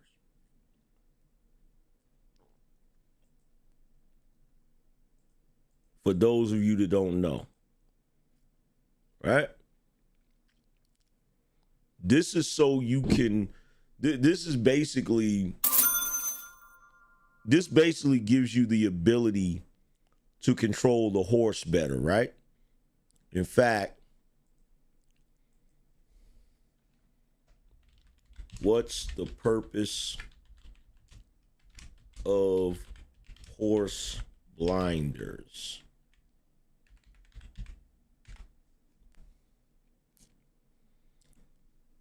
The purpose of horse blinders, also called blinkers, is to restrict a horse's peripheral vision so it stays focused on what's directly ahead. Here's a breakdown of why they're used. Prevent distraction. Horses have wide peripheral vision and can easily get spooked or distracted by things happening to the side or beside them, like cars, crowds, and other animals. Blinders help them stay calm and focused. Enhanced performance. Racehorses and carriage horses often wear blinders to help them concentrate on the track or path in front of them. This can improve their performance by reducing nervous behavior and wandering. Improve safety. For both the horse and the driver, blinders reduce the chance of sudden movements or panic caused by unexpected sights, making it safer in traffic and crowded environments. Blinders help the horse focus forward, stay calm, and perform better, especially in chaotic or high-stress environments. So basically,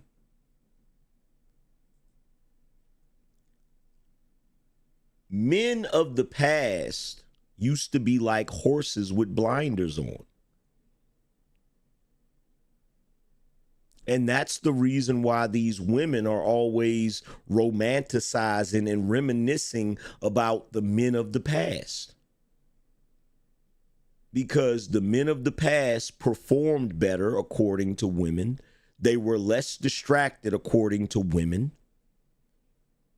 Because, quite frankly, they had blinders on. All of the expectations of what a man is supposed to be, the duties of a man, all of this crap were blinders on the men. And what has happened in the modern age, especially with spaces like this, is we have walked up and taken the blinders off of the men. And so now men have the ability to see a wider range of what's going on. See, now they see the shit that they didn't see before. Okay? Back in the day, a man with blinders on back in the 50s, he thought that he was the piece of shit because he had a woman on the other side of town. Right?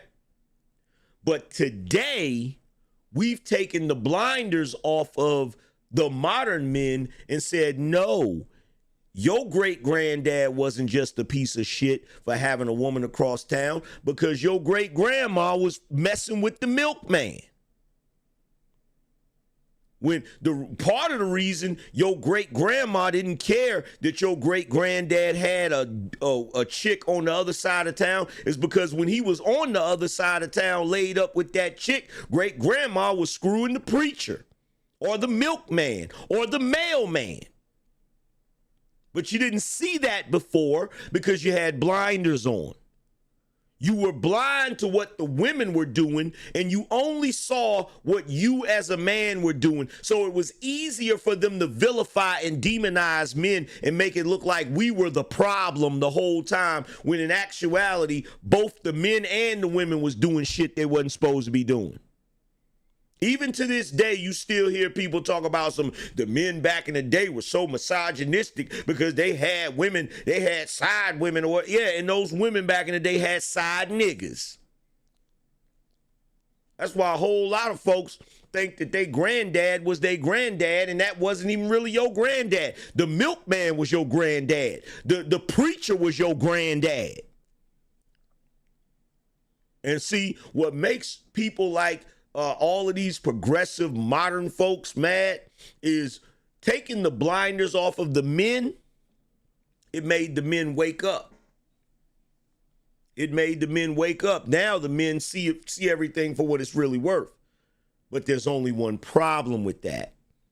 Once you took the blinders off the men, and now they can live a fuller life because they can see everything that's going on. Now that those blinders are gone, the men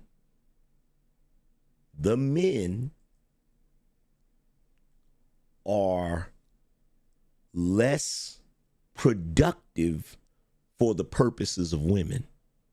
Because what does it say? It said blinders help the horse focus forward, stay calm, and perform better. What are the women complaining about today? The performance of men. The performance of men. If you go to TikTok right now, the main thing these women complain about is male performance. All they do is complain. They don't want to be breadwinners. They don't want to be providers. They don't want to protect us. They don't want to do this. All they talk about all day long, every day, is what the men don't do. And that's because the men don't have blinders on anymore. So they know they can do other shit. I don't have to just pull your wagon. I don't have to just pull your wagon. In fact, in this analogy, when we took the blinders off the horse, not only did he stop pulling the wagon, but he broke free of the wagon, and he's now running free in a field some damn where. See, this is what the hell they hate. They hate the idea of a man running free like a wild Mustang, like a wild stallion. They hate this shit. They hate it. They hate to see a man howling at the moon like an untamed, undomesticated wolf. They want you to be a domesticated dog, a domesticated horse, something that is beneficial to them. They do not value you for the sake of your humanity. They value you for the sake of your fucking utility.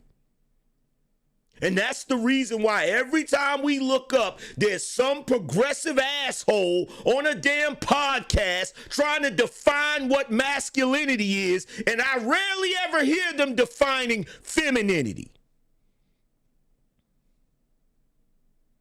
Why is it always a discussion about what a real man is, and it's always about some traditional shit that benefits women? I don't hear nobody describing a real woman as a woman that cooks and cleans and is submissive to her man. And nobody will call them out on this shit. No one calls them out on this shit. They sit on podcasts all day, every day, shaming men for not being breadwinners, for not being protectors, for not doing the shit that their great grandfather fucking did. But we can't sit on podcasts and even discuss or hint at the fact that women don't do what their great grandmother did. We can't sit on podcasts and talk about how these women in this day and age ain't hitting on shit if they can't cook, ain't hitting on shit if they can't clean. We can't do that. We can't do that. But let your ass be a grown man that ain't got no damn job. Let your ass be a grown man that ain't willing to jump out in front of a car to protect your woman or a bullet. Let you be a grown man doing that. They expect you to make enough money to buy mansions, Birkin bags, expensive ass cars, but they won't even cook a fucking biscuit. Let that sink in. Let it sink in.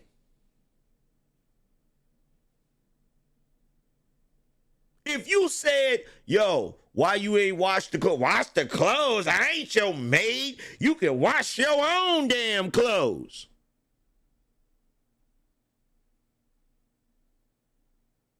But on the flip side of that, if you want to speak to me in the grocery store, you should buy my groceries. What?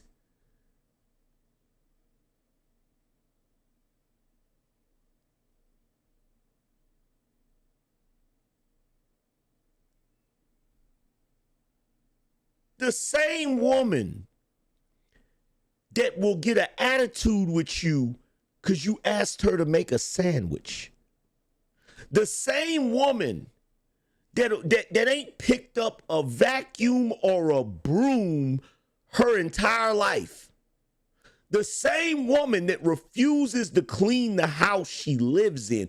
The same woman that refuses to do your laundry is also the same woman that wants to have a first-class flight to Turks and Caicos and stay in the most expensive hotel, eat at the most expensive restaurants, and if somebody says the least little thing that she doesn't like, you're supposed to spring in action like Conan the Barbarian and beat the living crap out of the person that said something crazy to her.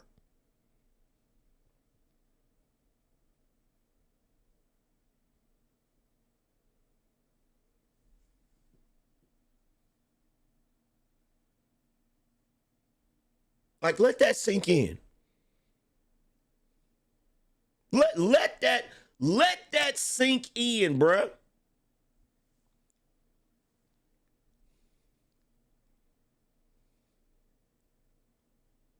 Her ridiculous expectation is normal. Your normal expectation is ridiculous.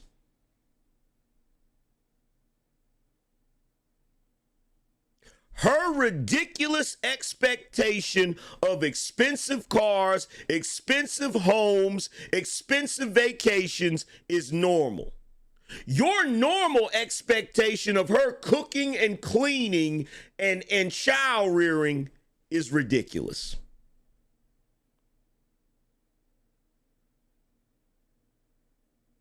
You want me to say it again?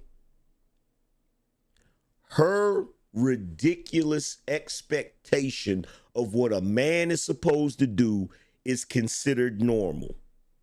Your normal expectation of what a woman is supposed to do is considered ridiculous.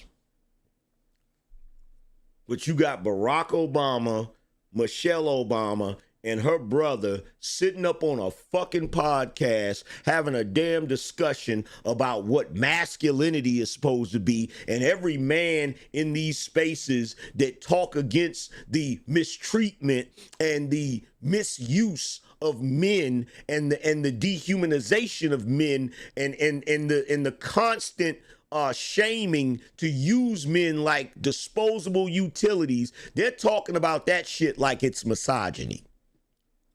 You giving a damn about yourself as a man somehow equates to woman hate. Let that sink in, bruh. Somehow, you as a man, comparing notes with other men, complaining about how horrible the women treat you, not wanting to be used like some disposable utility or a walking ATM, somehow that translates into misogyny. Explain how the fuck that works.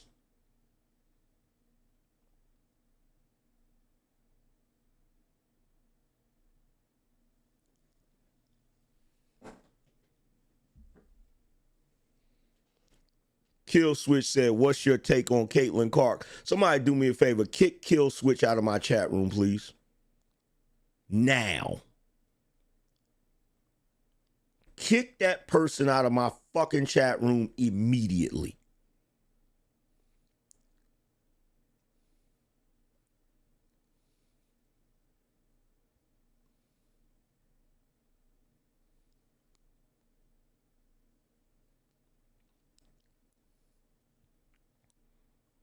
This is why they don't want to have a discussion with me.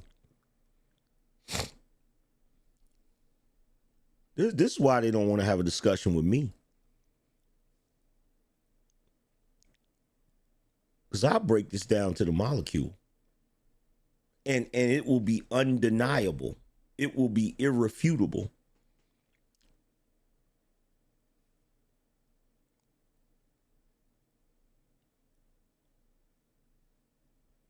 T-Hub said, this live has to go viral. You are spot on. This has to go viral. No, it ain't going to go viral. You know what's going to happen? What's going to happen is some smarmy ass, suit wearing, darker skinned, lame ass nigga is going to listen to everything I'm saying. He's going to repeat the shit on a live or a video, and that shit is going to go viral, and everybody's going to praise him for it. That's what's going to fucking happen. That's what's going to be happening. I've been doing this shit since 2015.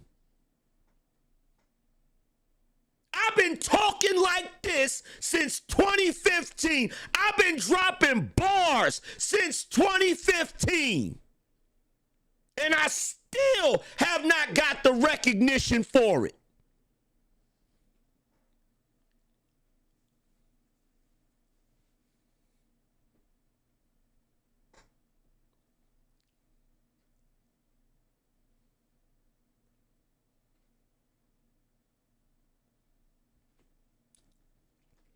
When lies run the truth, Almighty wins. Look what he said, y'all.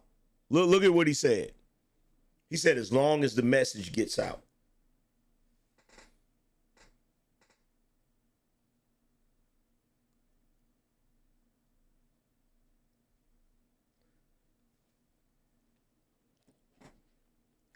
When I told the niggas in the manosphere that Kevin Samuels was stealing my talking points, this is what they said.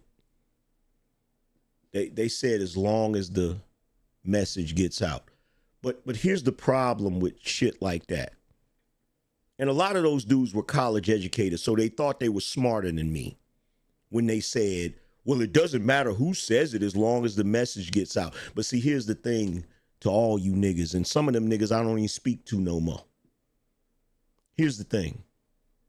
Angryman ain't a dummy. I'm a fucking genius. So when you say dumbass shit like that, the only thing I say back to you is that is a fucking lie. It's a lie. Because if it didn't matter who fucking said it, you would have just gave me credit for it when I was the first one that said it. You want me to say that shit again? If it didn't matter who the fuck said it, then you would have gave credit to the first nigga that said it, which was me, goddammit. Who do y'all think y'all be talking to? You think you're talking to an idiot?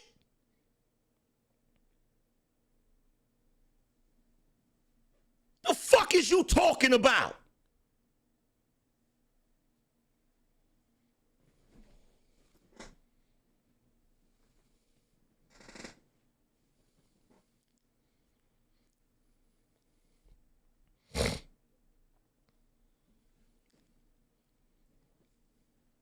These niggas are clowns, bruh.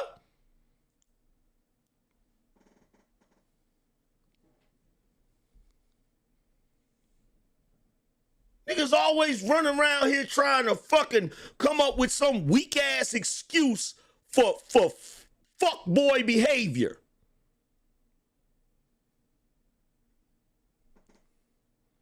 Talking about some, oh, it don't matter because the message is what matters more than anything. That's not true. That's not true. You know why it's not true? Because what happens when someone who's mimicking the message is not equipped to really push the message, and then you put that person in front of a large group of people when it matters and they fuck up?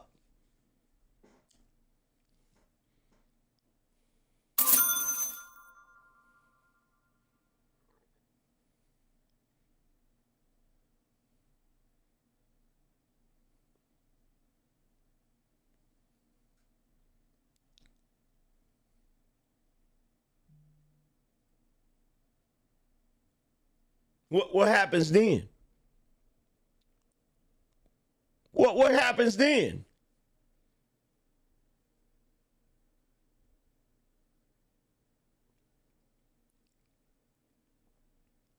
What happens then? What happens when the person, what happens when you choose somebody else to push your message that isn't the person that came up with the message?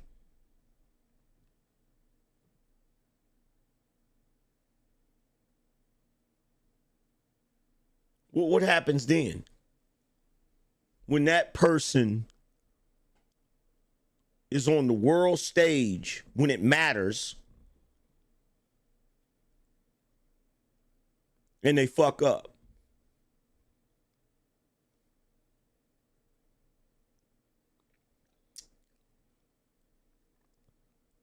You know, like telling Nicki Minaj she's a dime.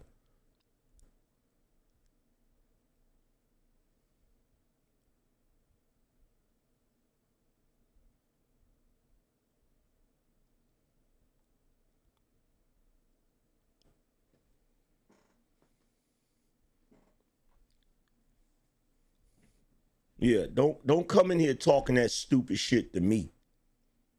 Don't come in here talking that stupid shit to me.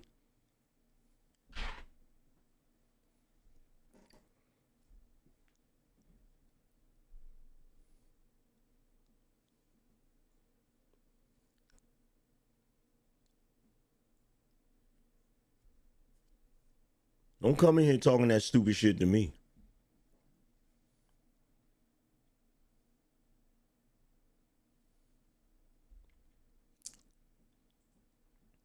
Shout out to Detroit 313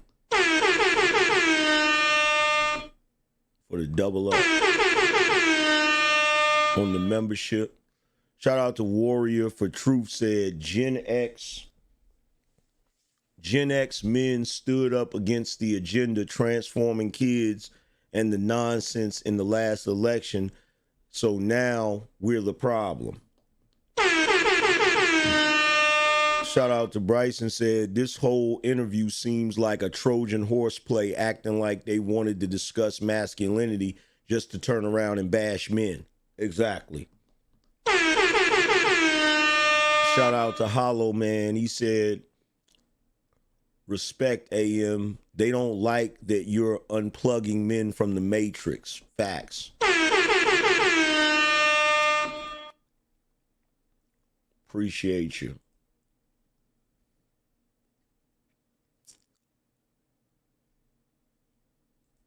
Shout out to Cosmic Society.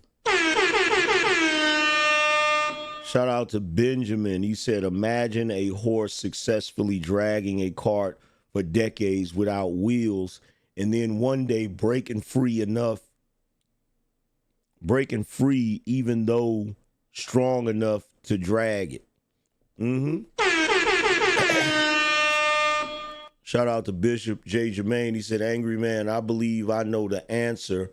We know, fam. Do you need the credit or the fame? We know what the real is.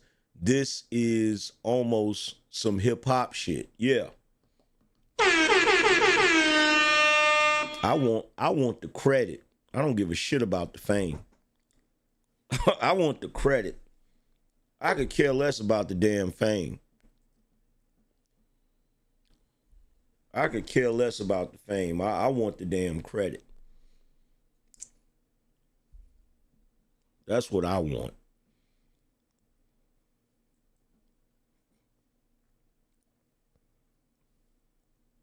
Extremists. Yeah, extremists.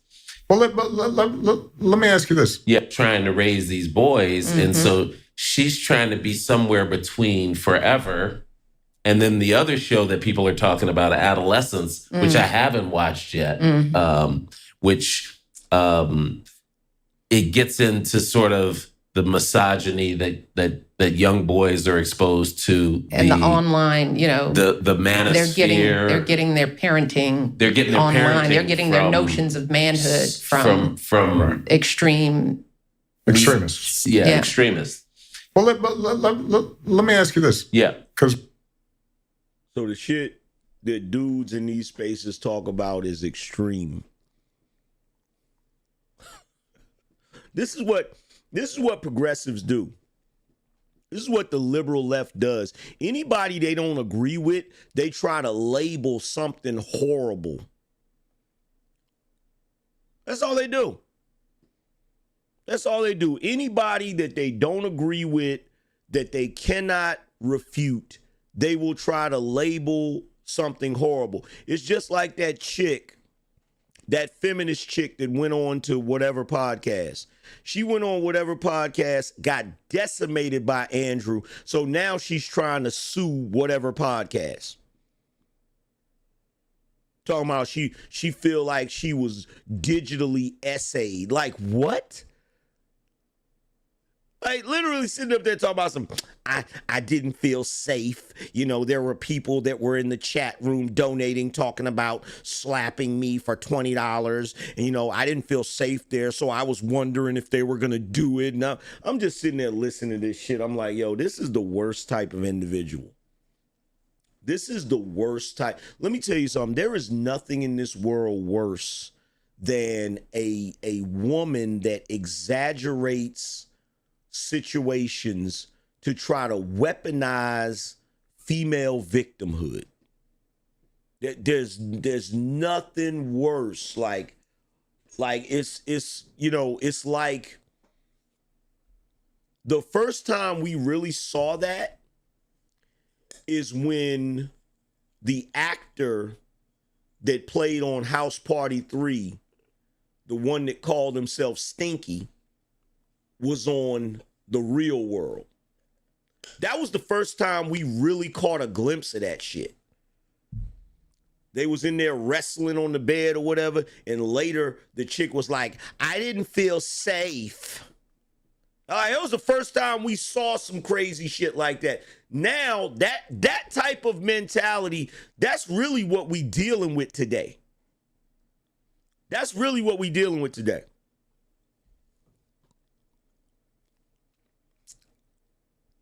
That's what we dealing with today. That if you take that situation and create a culture with it, that's America 2025. If you took that situation on The Real World and created an entire culture around that mentality, that would be the modern day. If you take Married with Children, No Ma'am, and you created a movement around it. That would be what you see on the internet, what they call podcast bros. And they don't realize no ma'am is a response to something. No ma'am is a response to something. It's not men just deciding. If you go back and look at that episode of Married with Children, Al didn't just decide to start No Ma'am. No Ma'am was the result of him being tired, of being sick and tired. That was a result of him saying, look, man, I'm tired of all of this goofy stuff. This world just seems to hate men. In the modern day, it just hates men. And every damn thing we do is wrong. Like everything. Shout out to A, says some women can say delete black male babies online, but we are the extremists. Make it make sense. Facts.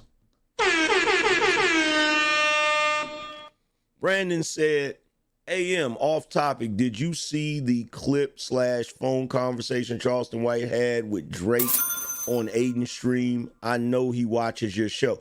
Yeah. You saw that clip where Charleston White basically repeated my talking points. Everybody does it, bro. Like, everybody does it, fam. Everybody does it.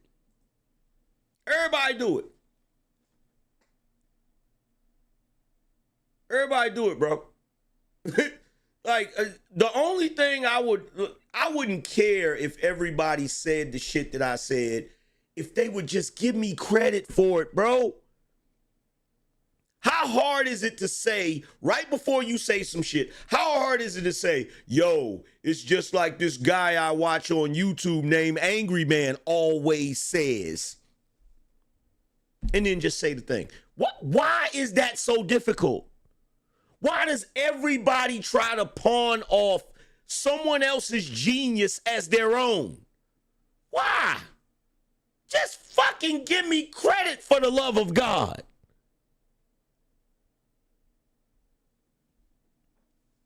Just give me credit. Why is it? Matter of fact, you know what?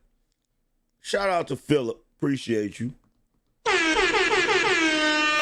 Shout out to Big Mike. He said, you cooking tonight, bro. Watch this. I'm gonna show you what Charleston White said. I'm gonna show you what Charleston White said, and you tell y'all be the judge. BINO Nation, I want y'all to be the judge of it. I want y'all to be the judge of it. Tell me if I'm tripping. Because when I first saw this shit, I showed it to my wife. I said, look at this shit. I said, listen to what he just said. And I played it, and my wife she just shook her head. She just shook her head because people be thinking I'm capping. People be thinking I'm lying, bro. I be hearing people on the internet using my talking points, my ideas, and just do not want to give me credit for it, bro. This shit is crazy. Oh, man, Hold on.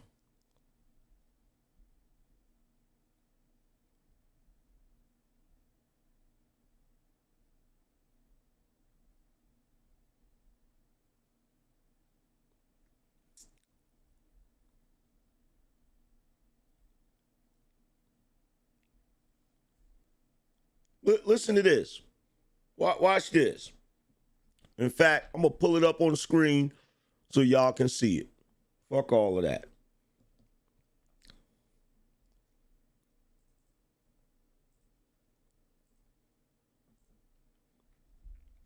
Yelling nigga jumping from the free throw line and wouldn't wear a tennis shoe. Man, we'll sit down and take over, man. Just chopping game and gifting game. Yeah. Say, man, you keep holding your head up, nigga. You the best. Don't let them tell you nothing else. You the best, nigga. Yeah, if you were black, if Bernie Mac had a hug on you, but you a yellow nigga doing it like that. Yeah. If Michael Jordan was a yellow nigga jumping from the free throw line, they wouldn't wear tennis shoes. Yeah, man, we'll sit down and take over, man. Just chopping game and giving game. Yeah. Say, man, you keep holding your head up, nigga. You the best. Don't let them tell you nothing else. You the best, nigga. Yeah, if you were black, if Bernie Mac had a hug on you, but you a yellow nigga doing it like that. Yeah.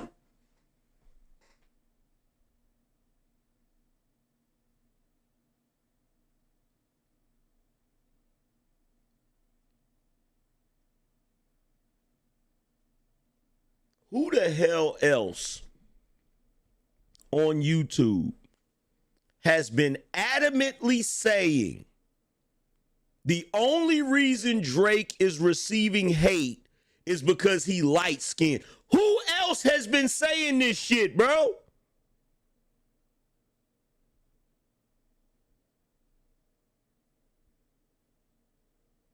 Who else?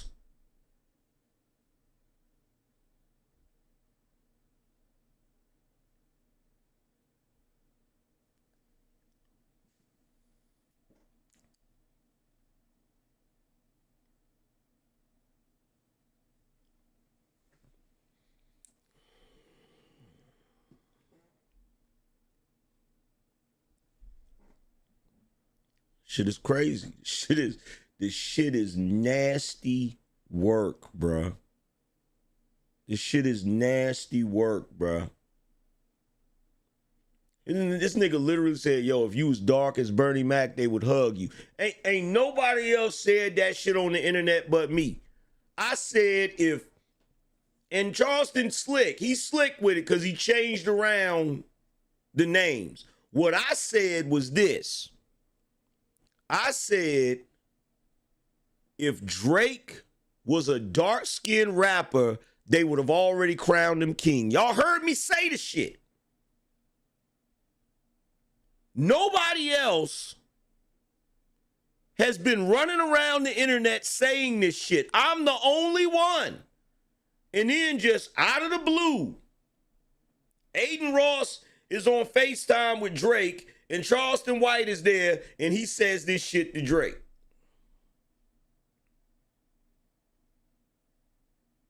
Like, how long do I have to endure this shit? How much longer am I gonna have to endure this shit before somebody finally calls it out? I just wish to God one celebrity, just one celebrity, would be on an interview and somebody be talking about the manosphere, whatever, and I just need one celebrity to be like, man, you know all of them niggas stole that shit from the Angryman. Just one notable celebrity to be like, yo, you know that there's a dude named the Angryman that's really behind a lot of that shit, and they just bit his whole style. Just one, bruh. Just one.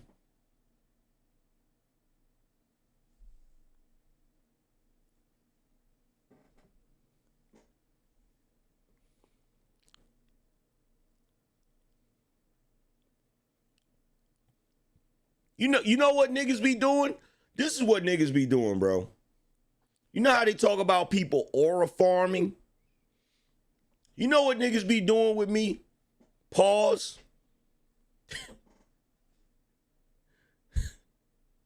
Niggas be talking point farming. Niggas be watching me secretly so that they can use and look, I'm gonna tell you why they do it secretly. Because if I ever get the opportunity to call them out on the shit, they can pretend like they don't know who I am and they've never watched my show. That's why they do it secretly. So if they take something from me and they say the shit and get props for it and somebody calls them out, they can be like, well, nah, I ain't never watched his show. That must just be a coincidence.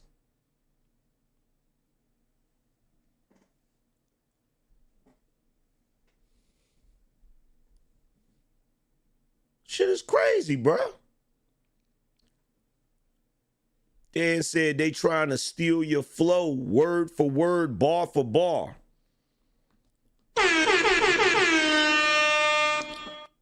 Shit is annoying, bro.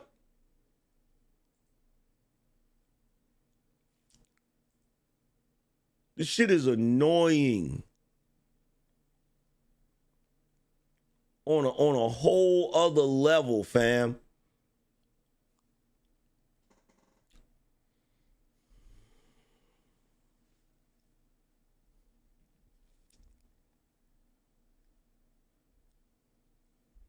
Let's get back to this interview.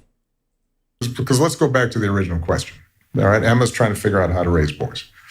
I think we did a pretty good job of raising our girls, but I've said often that I think I would have had more difficulty raising a son. I agree. Because I think I might have been more judgmental, harder, and... Now, I need y'all to pay attention to this part, because this is very telling. This is very telling. That I think I would have had more difficulty raising a son. I agree. Because I think I might have been more judgmental, harder, and I would have tried to.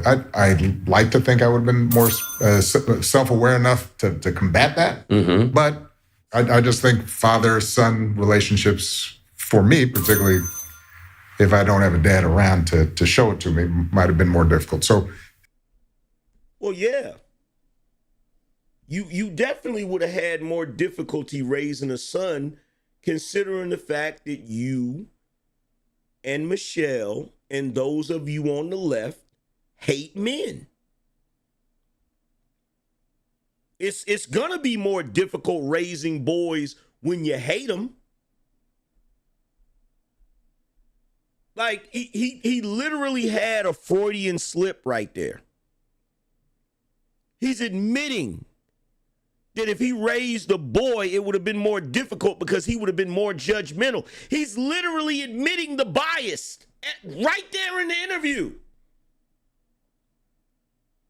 So if you're willing to admit, and you're a guy that was the president of the United States, if you're willing to admit that you know in your mind that if you would have raised a son, you would have been more judgmental, you'd have been harsher, then why the fuck can't you understand that the entire world views men that way? You're literally admitting the bias that you claim that the men shouldn't be complaining about.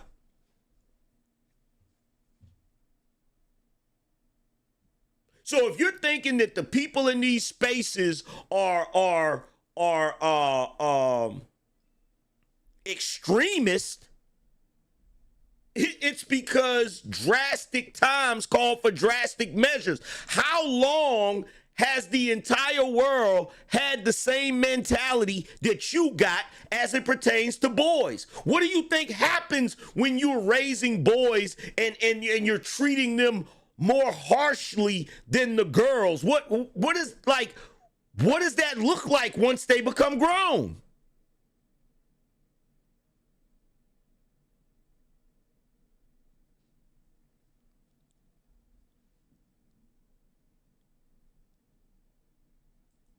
Talk about, Craig, just how you thought about it. Was it just you took what your dad had done and you said, I'm going to do this. I'm going to try the same thing. Or were there things did you it didn't change wanna over do? time? It was a little bit of everything, but what you're both saying.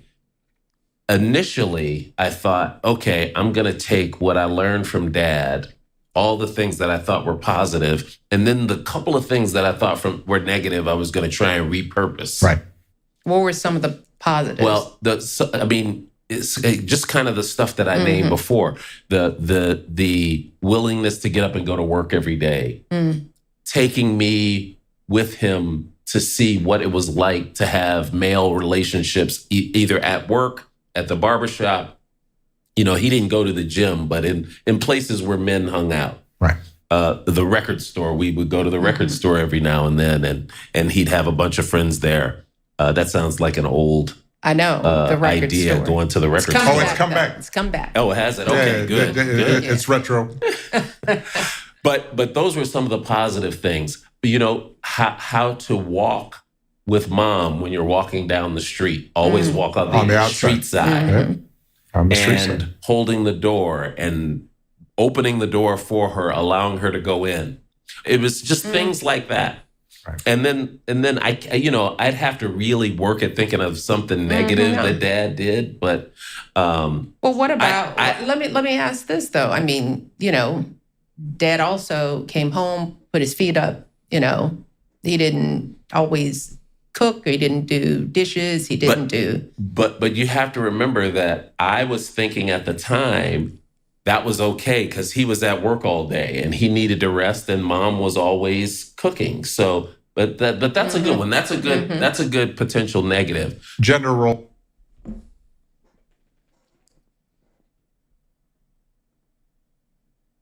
Did you see what he just did there? Did you see what he just did there? How is that a negative if your mom is at home and your dad is always working? How is that a negative that she's cooking very and clear he's not? Very clear. How is that? Bro, these people are crazy. They're crazy. They are crazy. There's no other way to put it. They have these people, these modern progressive people, they're lunatics. They've lost their damn minds.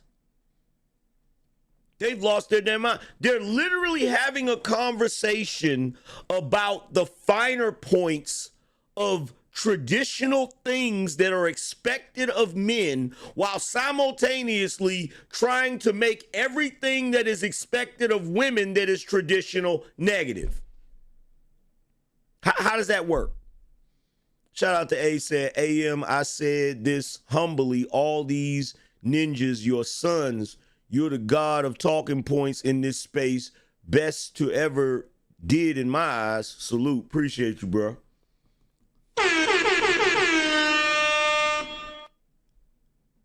Well, what about? Let me ask this though. I mean, Dad also came home, put his feet up. He didn't always cook. Or he didn't do dishes. He didn't do. But you have to remember that I was thinking at the time that was okay.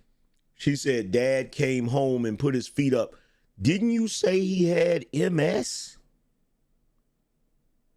Didn't they say a little while ago that their dad had MS and he still went to work and didn't complain? What the hell was he supposed to do after he came home from work other than put his damn feet up?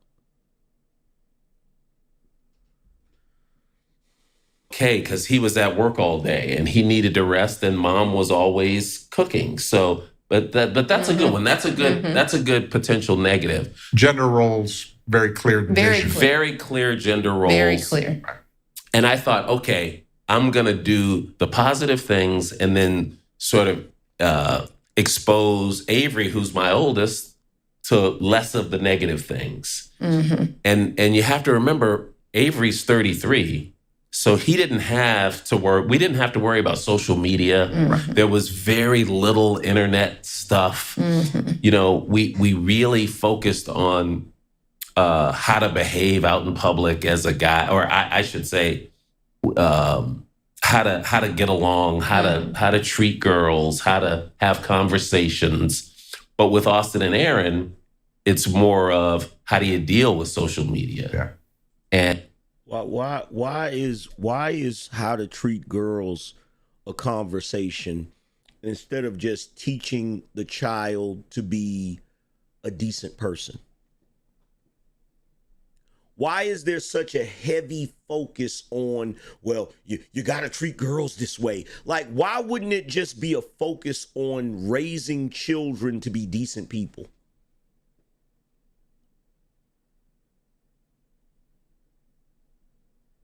Like, why? Why? If you're trying your best, why? Like, what's crazy to me is they're talking like gender roles is a negative thing. So if you believe that gender roles is a negative thing, why do you think you need to put a heavy emphasis on how men treat women? Why would how a man treats a woman be different than how a man treats a man if you have a problem with gender roles? Does that make any damn sense? If you're against gender roles, why would you be holding men to a gendered standard?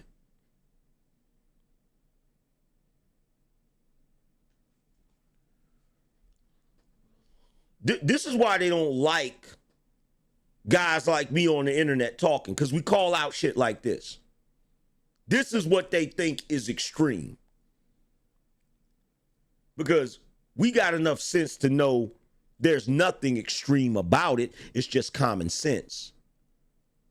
But as we know, common sense ain't always common. So they hate the fact that somebody will see what they're saying is wrong, and they'll know it's wrong. They just don't know why it's wrong. And then they come to the internet and somebody like me will explain it. And then it's like, oh shit, that makes sense. I knew they were wrong. I just didn't know why they were wrong. Something didn't feel right about what they were saying. And then they come here and the Angryman breaks it down for them. And then they're like, oh shit, that actually makes sense. Shout out to Cornelius. He said, listen to this. I'm low-key happy no boy came out of that woman.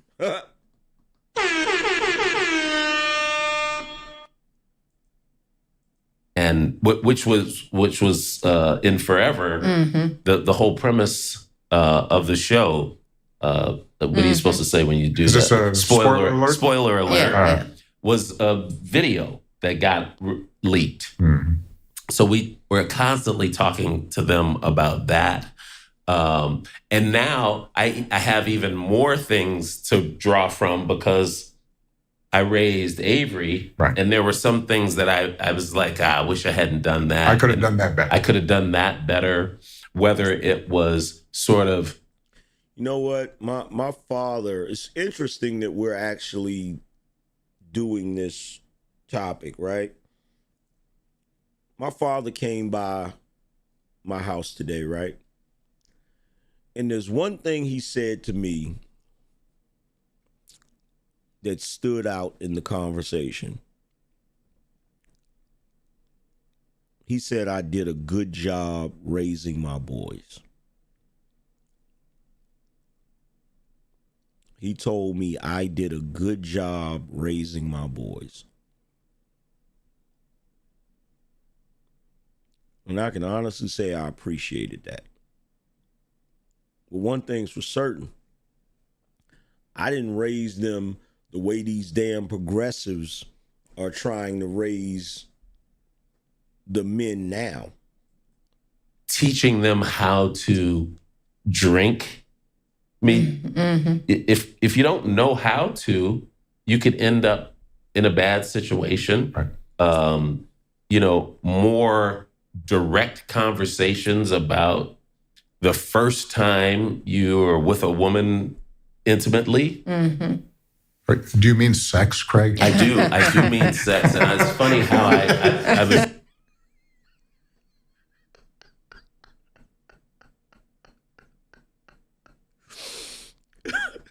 Bruh, Barack Obama doesn't believe in this shit, bro. I'm really starting to feel like Barack Obama is just he's just spewing shit because he knows that's what he has to do, but he doesn't really believe in that shit, bruh. Like I swear, like he be saying shit sometime and I just be like, something ain't right. Something's not right. There were some things that I was like, I wish I hadn't done that. I could have done that better. I could have done that better. whether it was sort of teaching them how to drink. I mean, if you don't know how to, you could end up in a bad situation. Right. More direct conversations about the first time you were with a woman intimately. Do you mean sex, Craig? I do mean sex, and it's funny how I was. That was funny. I don't give a shit what nobody said. that was funny, bro. And I guess, wait a minute, y'all probably don't think it's as funny because you didn't see the way he did it. I gotta show you the face he made when he did it. Oh Lord. Could end up in a bad situation. Right.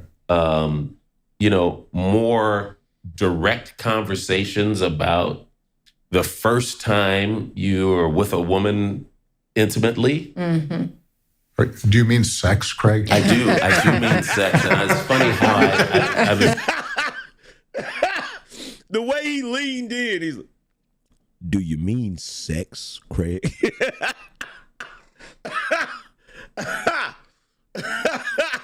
And then, like, yo, and this is funny because the look on his face, the way he's laughing, lets you know Barack likes to fuck with him. Like,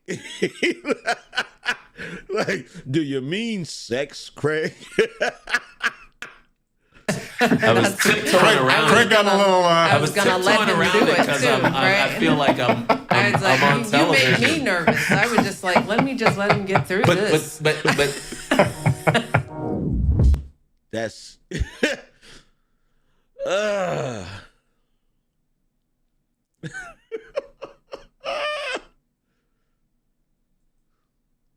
talking about earlier, and this was part of my thinking about being a man and being a protector was the little things, getting somebody's chair, opening a door, helping, standing up if you're on the bus, and giving your seat to somebody else, right? A lot of the basic things. See, this is what annoys me. Now, look, don't get it twisted. There's a lot of things that are from traditional masculinity that I have absolutely no problem doing. I have absolutely no problem doing it, right? But what bothers me is the people that hate traditionalism walking around with an expectation of traditionalism. Does that make sense? Like that shit infuriates me. Why do you expect men to do traditional things, but you don't expect women to do traditional things? In fact, you think the polar opposite when it comes to women. You think women doing traditional things is archaic, is oppressive, is just wrong. So how can you think that while simultaneously expecting men to be traditional, but holding them to the standard that if they don't behave in this traditional way, they're not real men?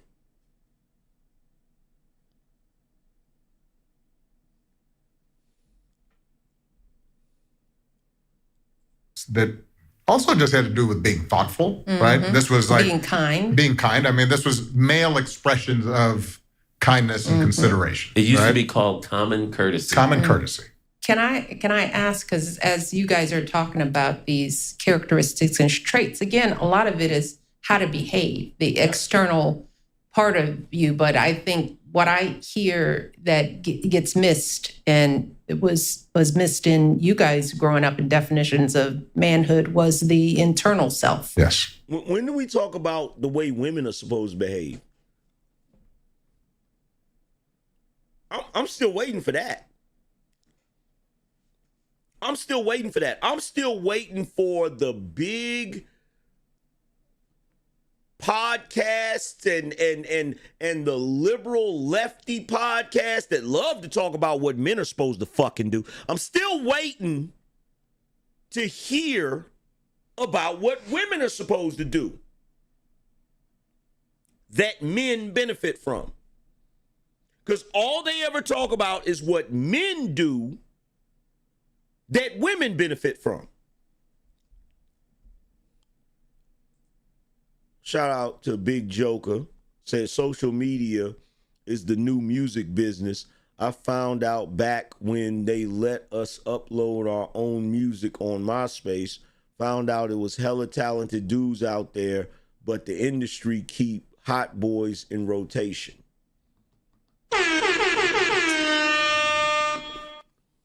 Right, because all the stoicism is external. Manners, common courtesy, it's all external, protecting. Stoicism is not external. What is she talking about? What is she talking about? Stoicism is not external. What is she talking about? It's all outward. It's like, how do you appear? I don't want you to get arrested, so you have to behave in a certain way. I want you to be polite because I want you to be safe, right?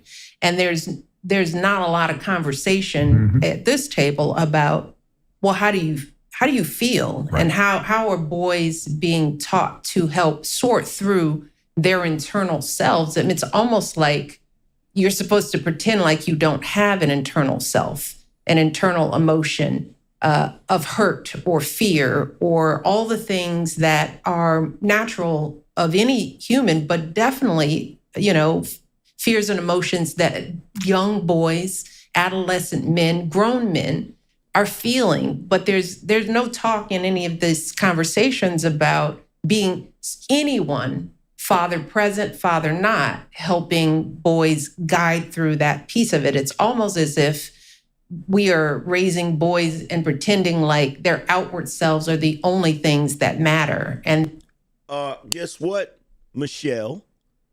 Those type of conversations happen in the manosphere. The place that you claim is extreme, the place that you claim is misogyny, those conversations actually take place there. But y'all would know that if you actually took the time to listen to what the content creators are saying instead of just being offended by their critique of women. This is the goofy shit that I'm talking about, bruh.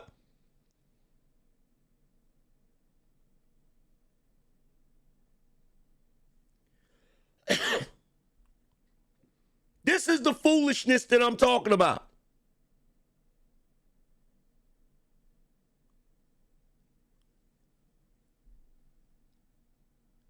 therefore, who they are internally, how they process, how they deal with fear and hurt.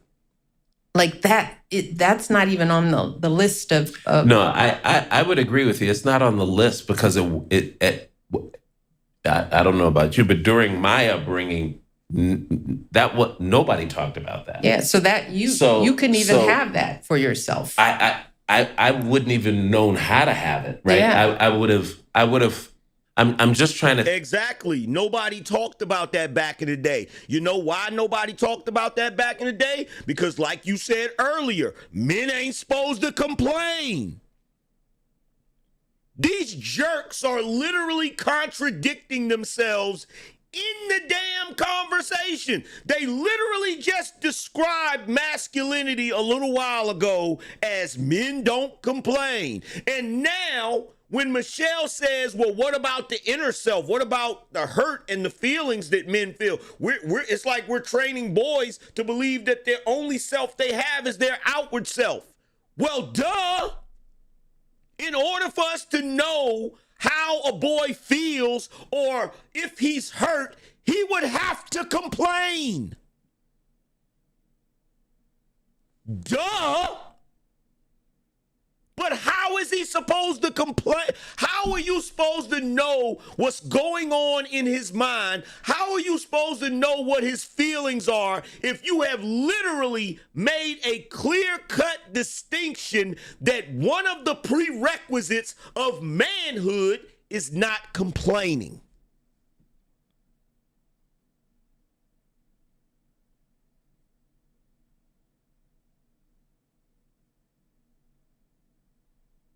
How's that supposed to work? So you complain about men not processing things right internally, not expressing themselves.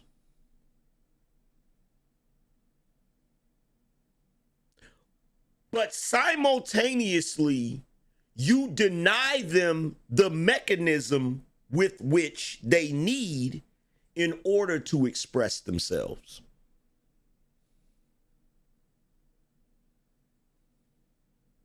You know how back in the day they used to say the squeaky wheel gets the oil? Men are trained not to be squeaky wheels. And then talked about when they have rust on them.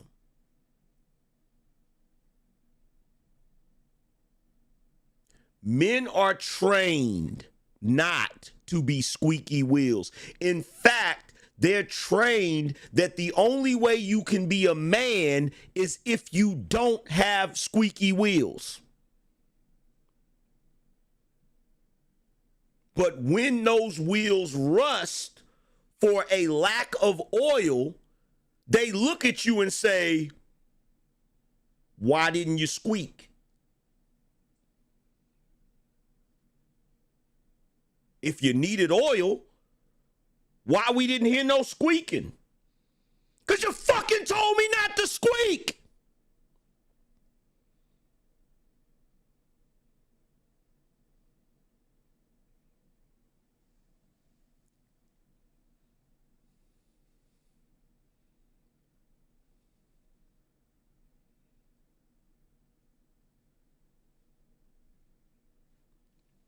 And take it from a guy that squeaks a lot. Every time I squeak, somebody tell me I ain't shit.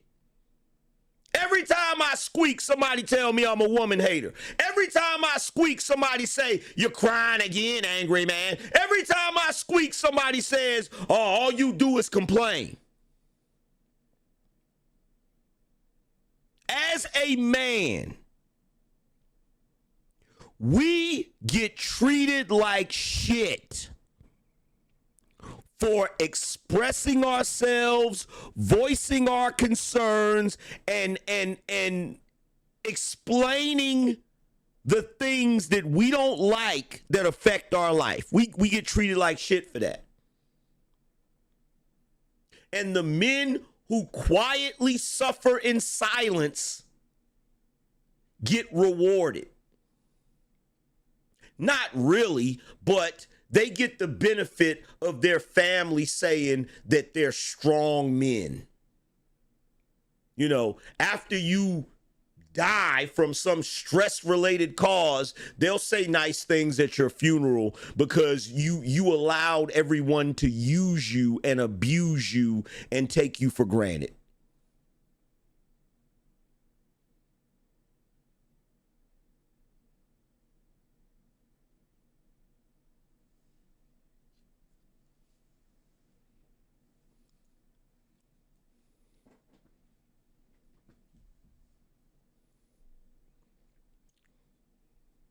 See, in order for you to be a guy like me that voices my opinion about the things I don't like and complains about the things that women do and the way the world treats us as men, in order to be able to do this, you have to not give a fuck about people viewing you as a good man. You have to not give a fuck. You have to not care. You have to not care. You have to not care about women calling you sassy. You have to not care about people saying a real man don't argue with women. You have to not care about people talking about real men don't complain. You gotta not care about people saying all you men do is get on the internet and run and complain about women. You have to be able to ignore all of that shit, bro. Because the world is trying to shame men 24/7 into going back to being the docile, useful idiots that we used to be. That's what the world is trying to do. The world is trying to get us back to a place where we grow up, get kicked out of the house at an early age, go into the military, find a wife, take care of that wife and children, sacrifice for that wife and children, never complain about nothing, never expect nothing nice out of life, do everything we can to make sure that the wife and children live in luxury and have everything that they need, and then die an early stress-related death. And after we're gone, the mama and the children will talk about how awesome we were as a father, even though they never said the shit while they were living. That's what they want us to do. That's what they want us to do.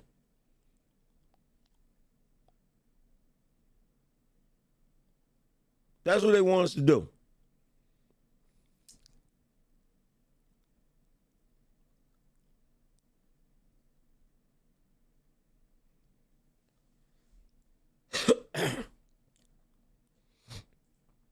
Shout out to Big Joker said, but now the new hustle is philosopho farming, jacking original philosophers' talking points. It's industry clones of damn near all the OGs. Dope philosophers get money off of podcast appearances. Follow the money. Big Joker said, them MFers bought and paid for. Them so-called dope philosophers, thieves, can be bought, furthering whatever ideology pays highest. Yep. QD exec said, there are a lot of Goku blacks out here stealing your stuff. They can pretend to not have seen your stuff, but that is impossible with damn near 1 million subs. Yeah, exactly. Exactly.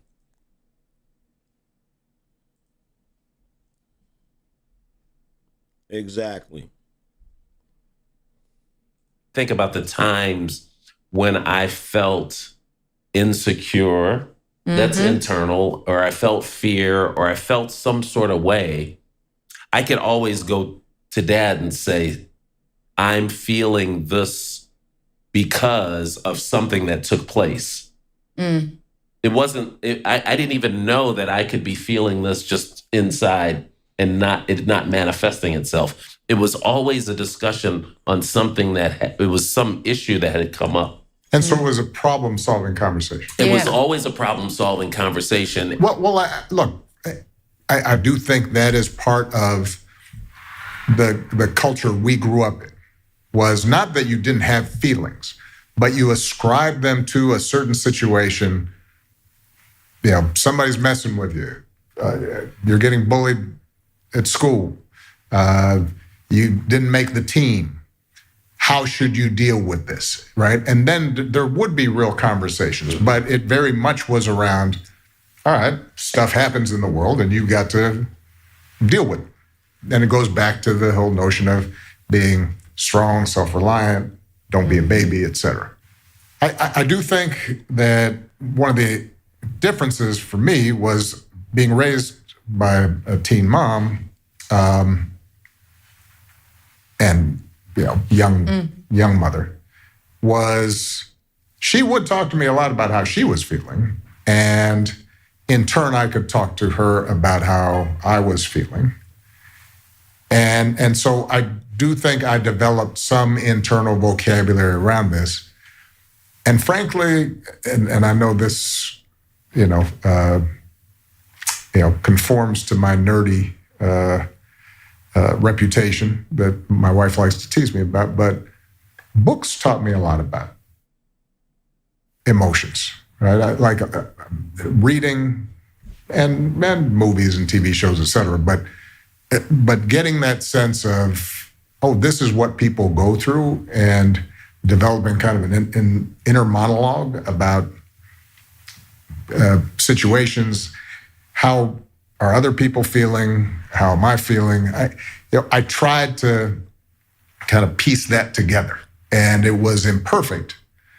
But at least there were avenues in which I could have those conversations. Craig, I am interested in what you described in terms of your relationship with your dad. So did that then carry over to how you interacted with your friends coming up? And was there a point in time where you thought, okay, when I'm dealing with Avery or Aaron or Austin, I need to maybe have a different approach. I need to share more of my emotions so that they feel like they can come to me and talk about theirs. What was that process? So the process was this.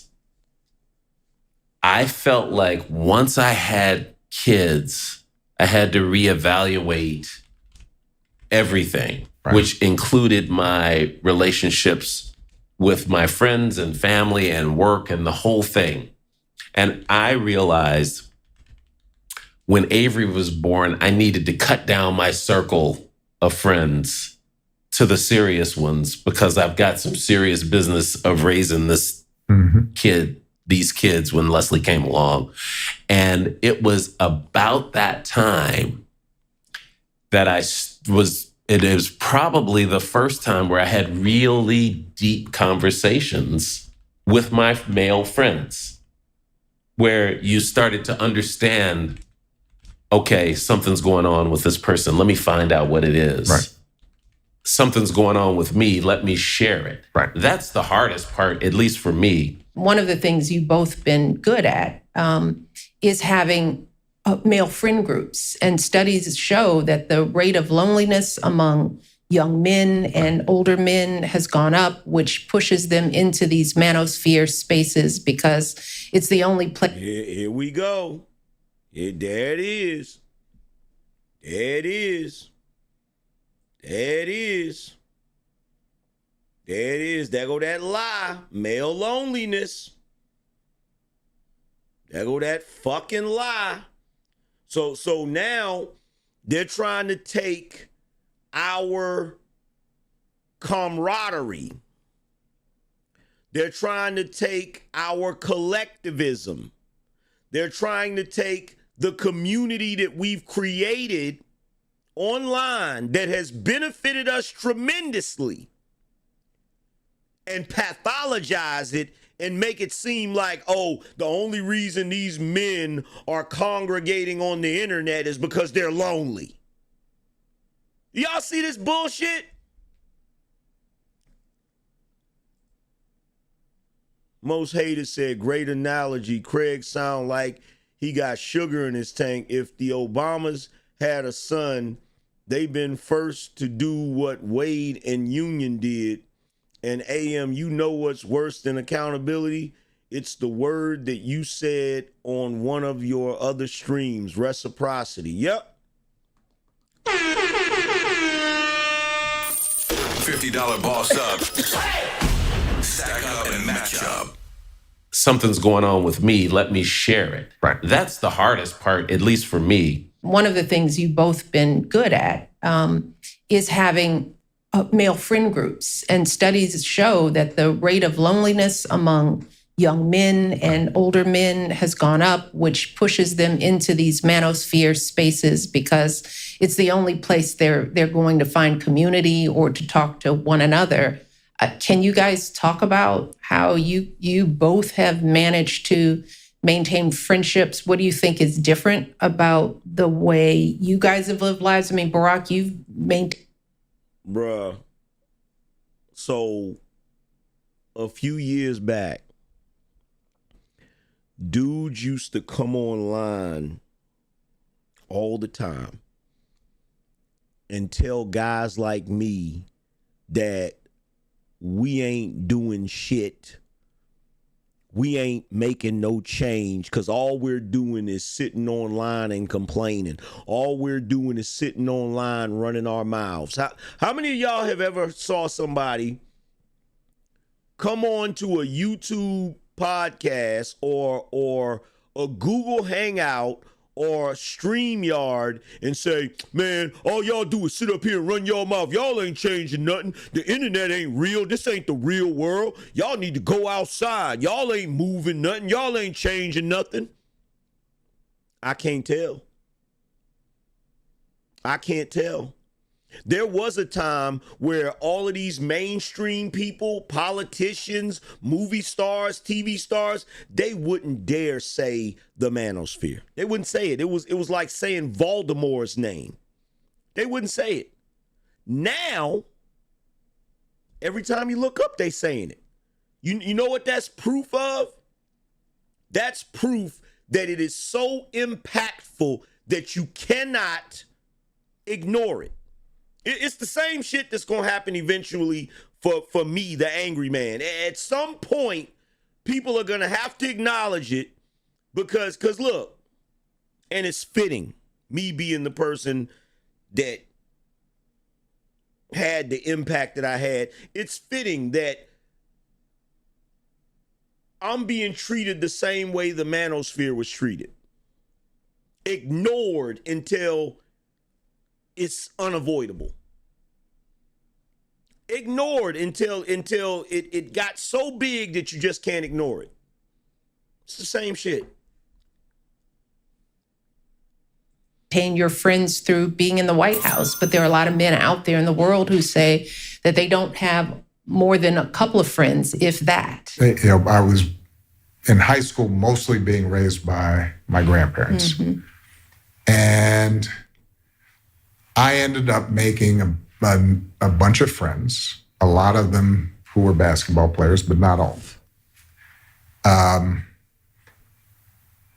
it wasn't until later that I realized, actually, they were all kids of divorced parents. Mm-hmm. So they're all being raised by single moms.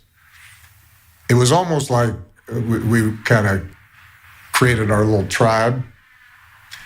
Now, this is what's hilarious. What's hilarious about this is they want to take the things they believe in.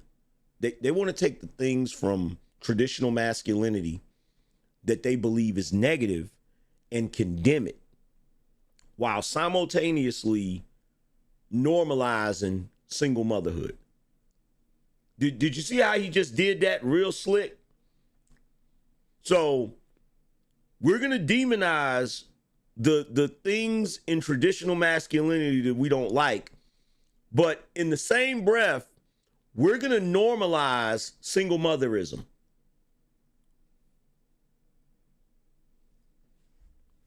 You can't make this shit up. You can't make this shit up. Of found community, a found family.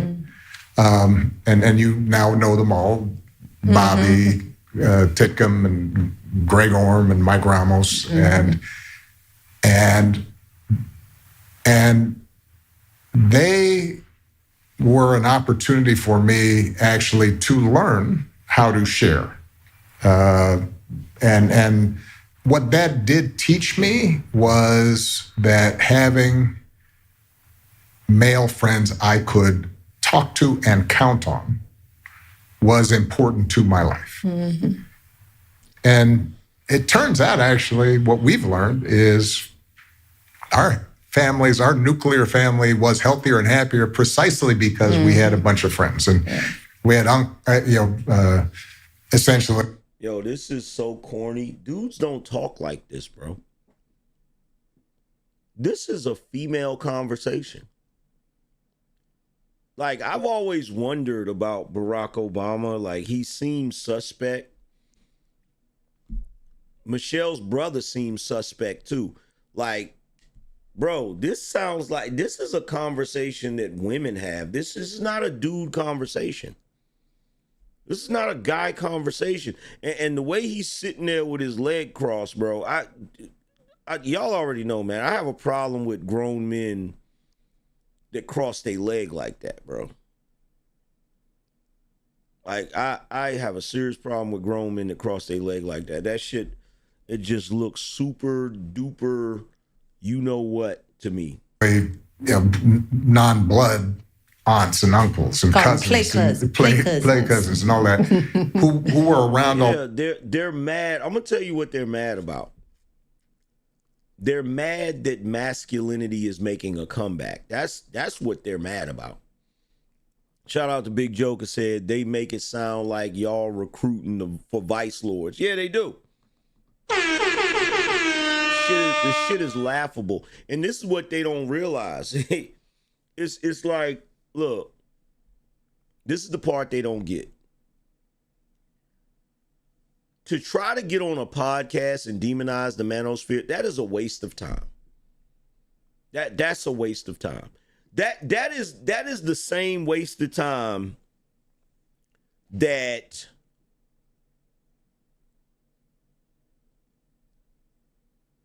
the same waste of time as Sarah Connor when she went to go find Dyson and was going to try to take him out and try to blow up Cyberdyne Systems. You're wasting your time.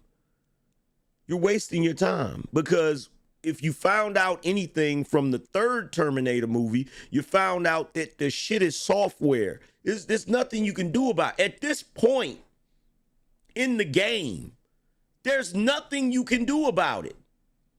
And the reason why there's nothing you can do about it, because there are young boys on the internet, there are young men on the internet that would not be classified as manosphere, but guess what?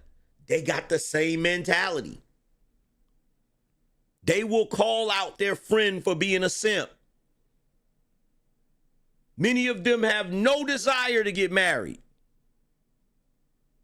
Many of them will call out chicks' behavior just as quick as anybody else. Like, bruh, at this point, it's done. It's like Thanos said, the work is done and it will always be done. There's nothing you can do about it.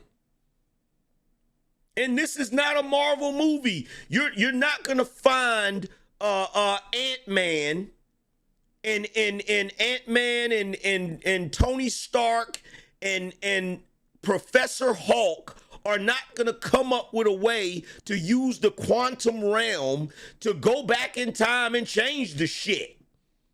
You're not going to be able to do it.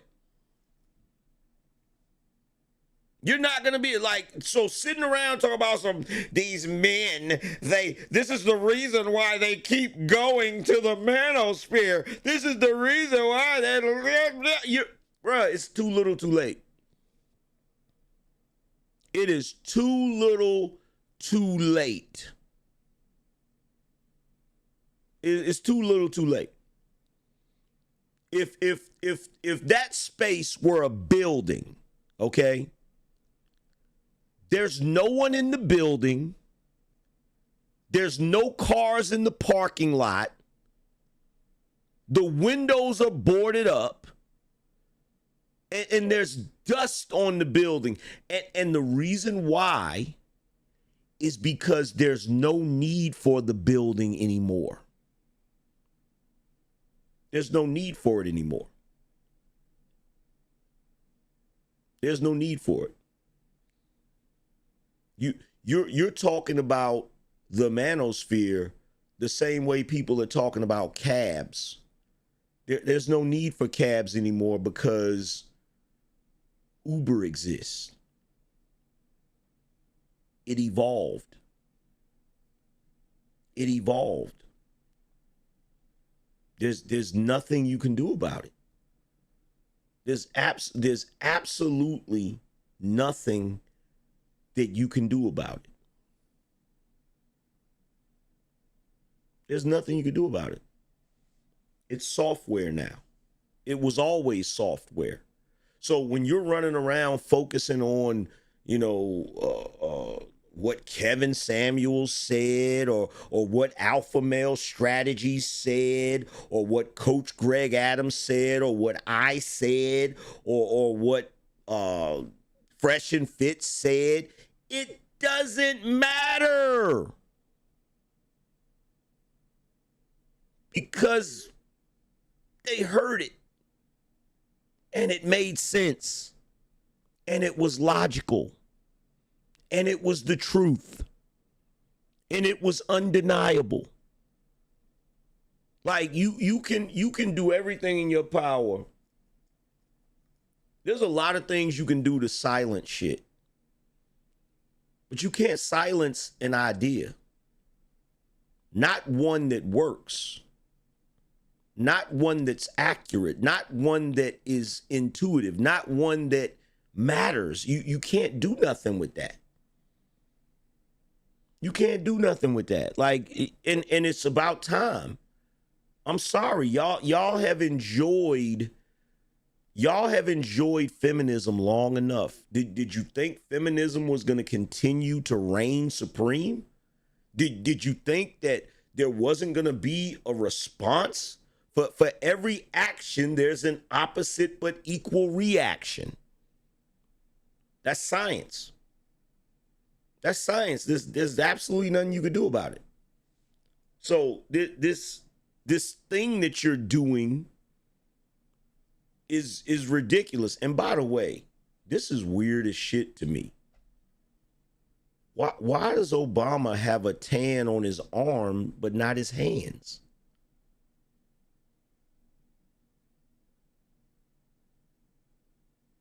What the hell is that? Like, am I tripping? Did the man get in a tanning bed with gloves on?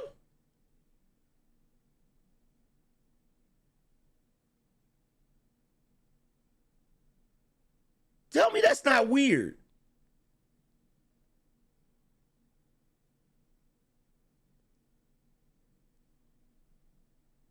That's weird, bruh. You said he wears long sleeves a lot.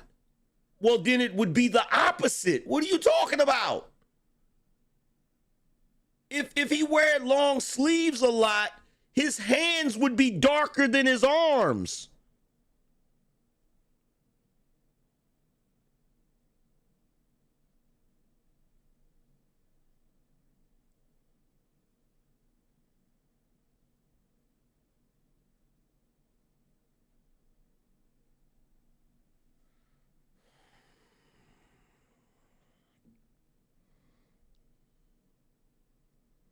Golf.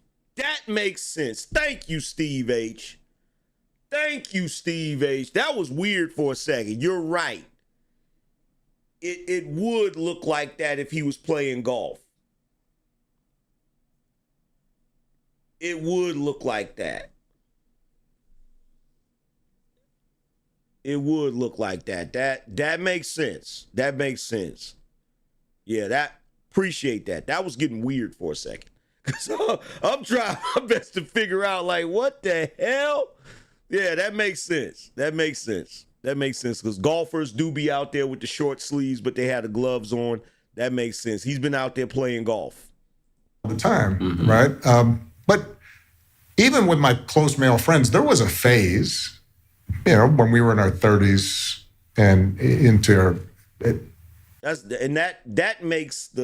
That makes the thing that she said earlier even more hilarious because she was like, yeah, Barack took time from his busy schedule playing golf. his busy schedule playing golf. Like, come on, bruh. Early 40s. First of all, we just didn't have that much money. And they were living in different places, so we couldn't see each other all the time.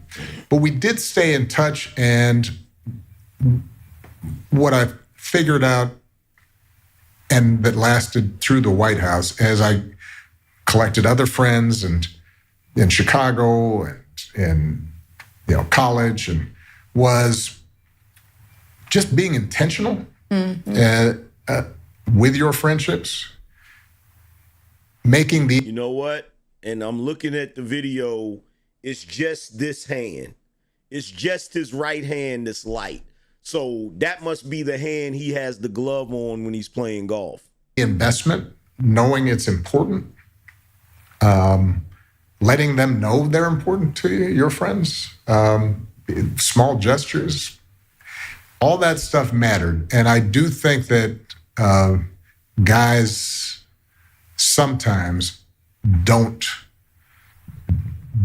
do that. Like the idea is, all right, well, if you. When have you ever heard anybody at that level spend this much time talking about women in reference to what they should do in reference to femininity?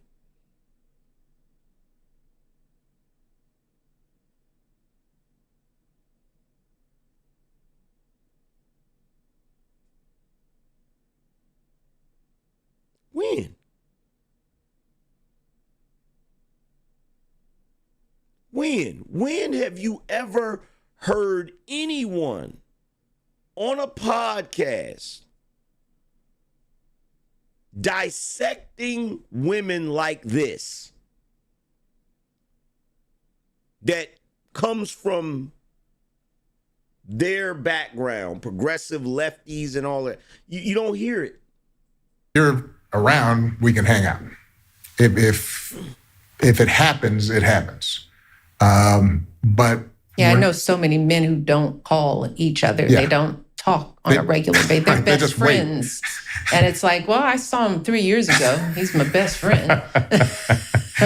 Because that's the way we are. Why do we got, bro? This is so annoying, man. Oh my God. Like, why do they try to change us?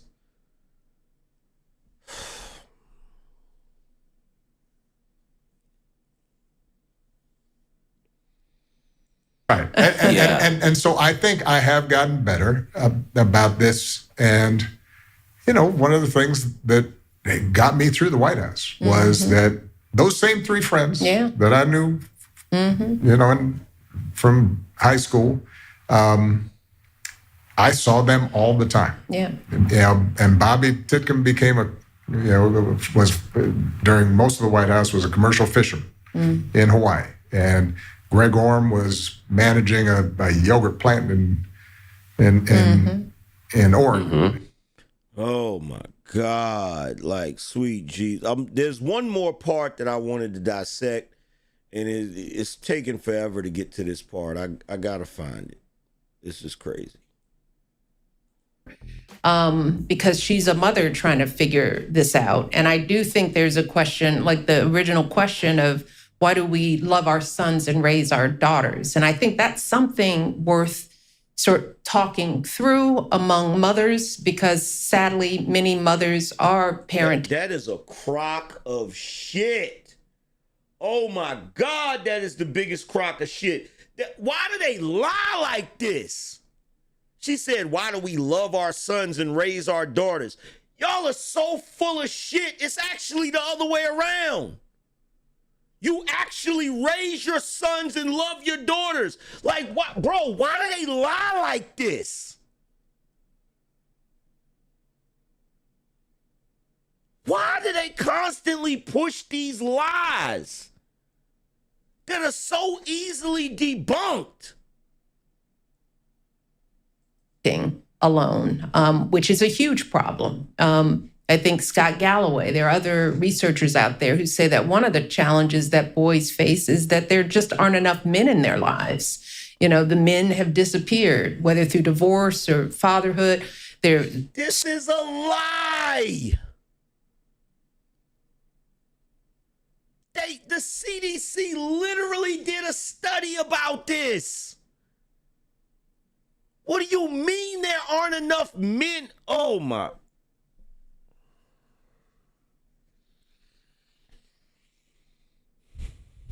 This is the same shit. This is the same fucking play from the playbook. All of this is to put the blame on men. Meanwhile, look at the way the women are acting in comparison to the way women used to act. That's really where you should be focusing your damn energy. Small numbers of male teachers. But they still running around here acting like the women are perfect. They're still running around here acting like the women are perfect. You know, we did a good job raising our daughters. Really? Really? If there's so many of you doing such a great job of raising your fucking daughters, why do so many men have problems out of your daughters?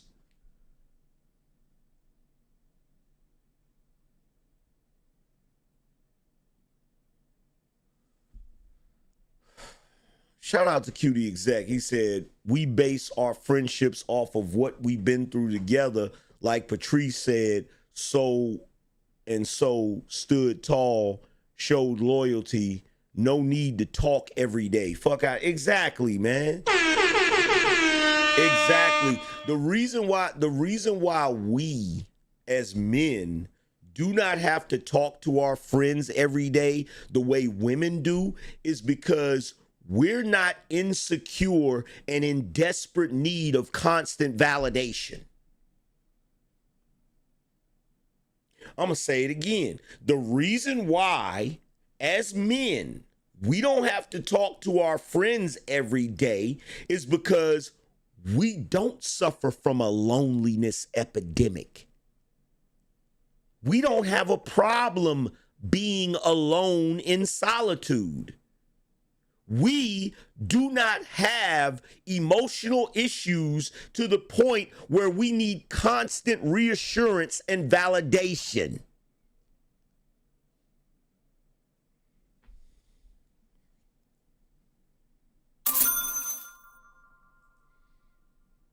Shout out to Striking It Rich said, do a side-by-side comparison of people copying you in a short, show what they said, then you saying the exact same thing with the date of when you said it. That's a good idea. That's a good idea. Shout out to Eddie for being a sponsor. He said, my brother Angryman, always appreciate your content. Appreciate you, broski.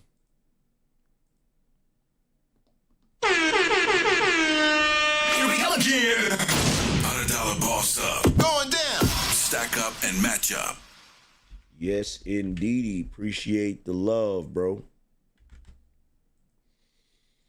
In high schools, boys are growing up in an education system where they're mostly surrounded by women. Right. Barack, you've talked about the fact that the entire education system isn't even designed to recognize boys and what they need.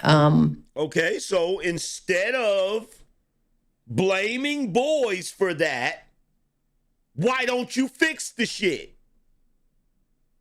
If it was girls going through this, if the school system had predominantly male teachers, you would call it sexist. You would say it's biased. In fact, you'd have an entire fucking inquisition on the floor of Congress to point out that there shouldn't be, the school system shouldn't be predominantly ran by male teachers. This is discrimination. Our girls are falling behind. You'd have a whole hissy fit about it. But because it's boys, nobody gives a shit. Kind of like how you don't give a shit that the female teachers are screwing the boys. Literally.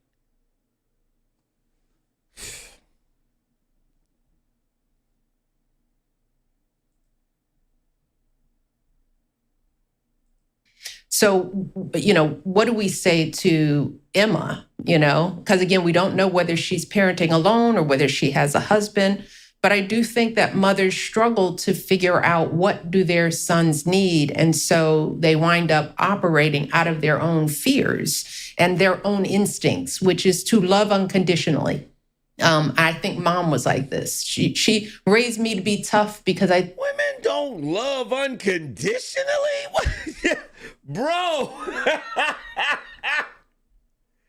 Oh my God, they're so full of shit. Women love unconditionally?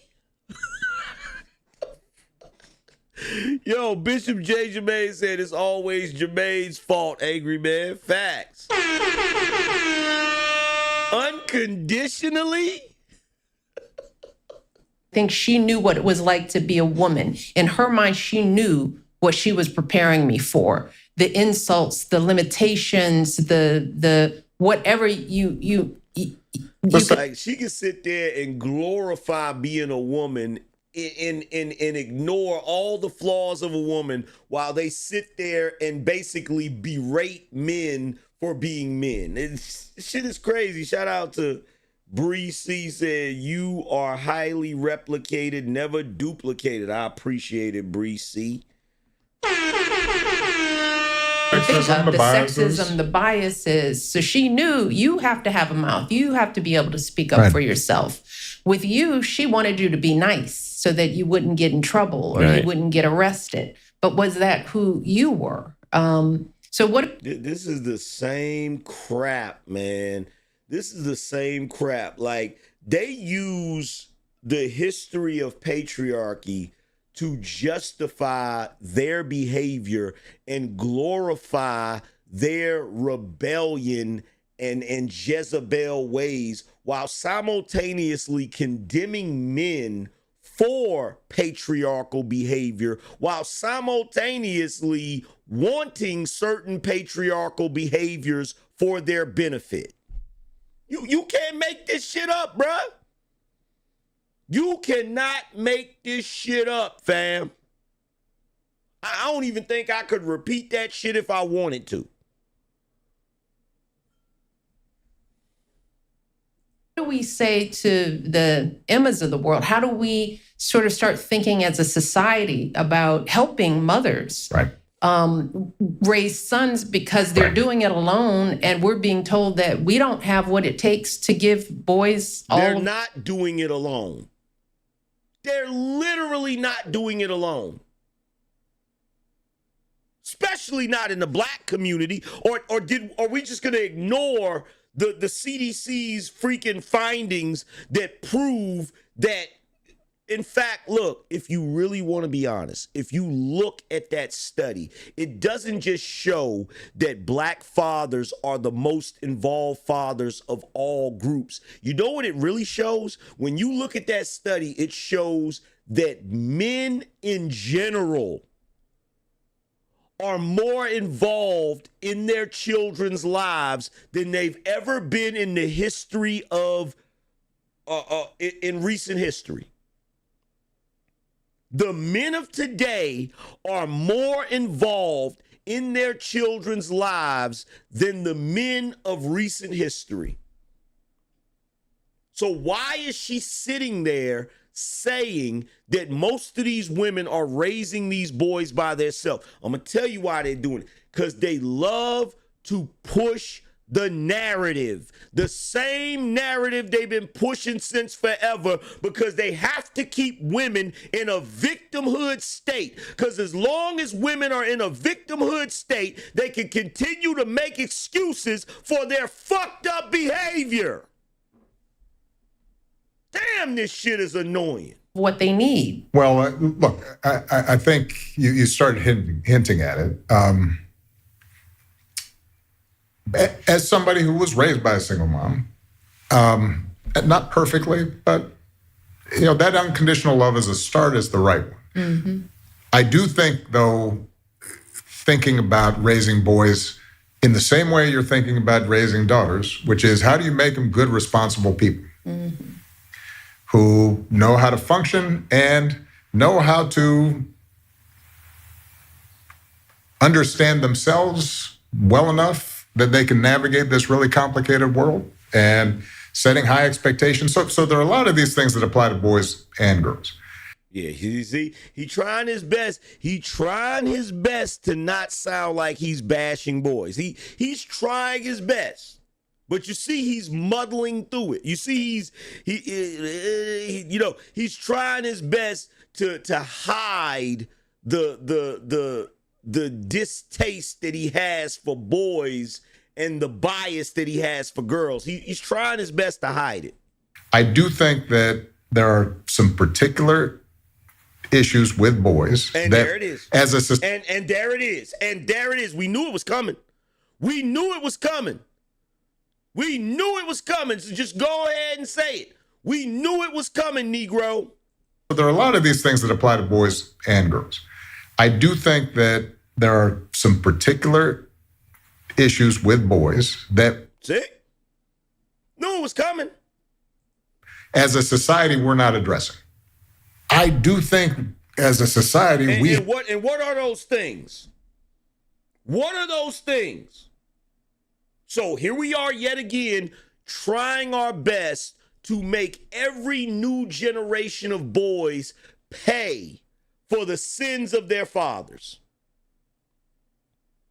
Do you realize the boys of today are still being labeled with the same crap that men from the 50s were labeled with? They are still acting like the men of today are abusing their women the way men did way back in the day. Bruh, the shit isn't even possible. I told y'all yesterday, the average 20-year-old has the testosterone of a 70-year-old from back in the day. How the hell, bro, in order for you to have men behaving the way they did in the past, the men of today would have to have the same testosterone levels, and they don't. They don't. They keep pushing this narrative and they keep pushing the envelope because they are not going to be satisfied until men are completely docile. They're not going to be satisfied until we're just some group of slaves that they can use for reproduction, but that's it. Like, bruh,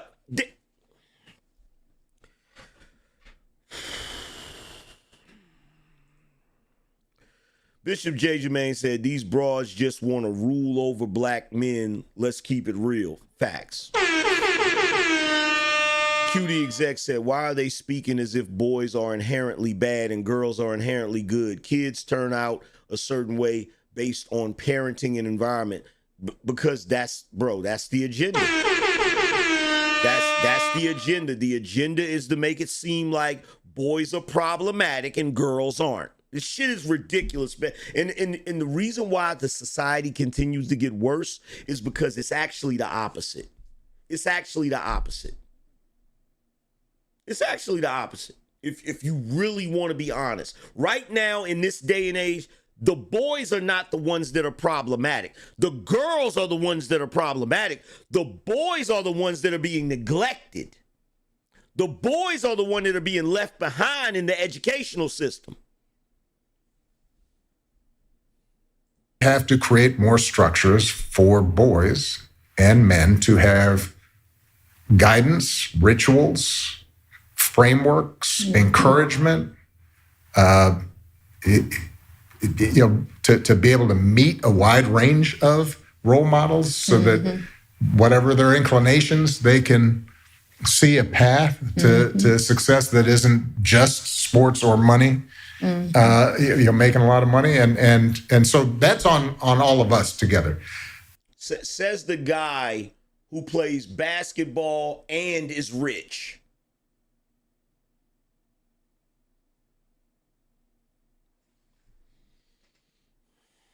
What I would say to Emma would be, in your community,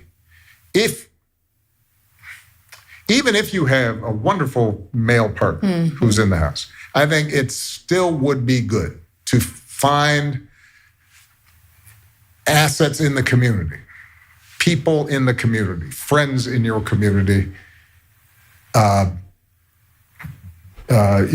places of worship, let me show you how. I'm gonna show you where the bias is at, and I'm gonna show you why this is problematic, right? I want you to listen to what he said specifically. Watch this. What I would say to Emma would be, in your community, even if you have a wonderful male partner who's Male partner. Why didn't he just say husband?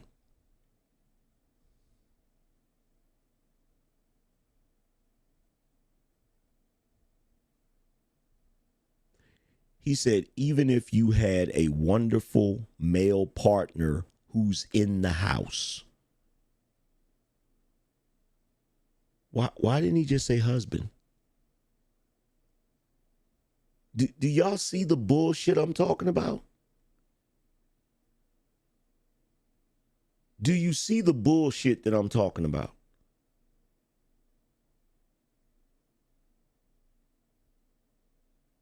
This is the bullshit. This is some anti-God demonic bullshit, bruh.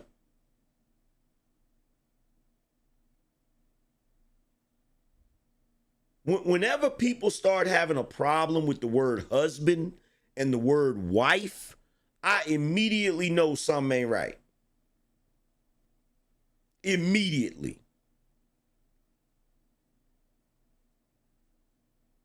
I immediately know something ain't right. Something ain't right. This is some bullshit. This is some bullshit. This is bullshit. This is bullshit. And look, I'm gonna show you something. I'm gonna show you something. Watch this. Watch this. God bless it.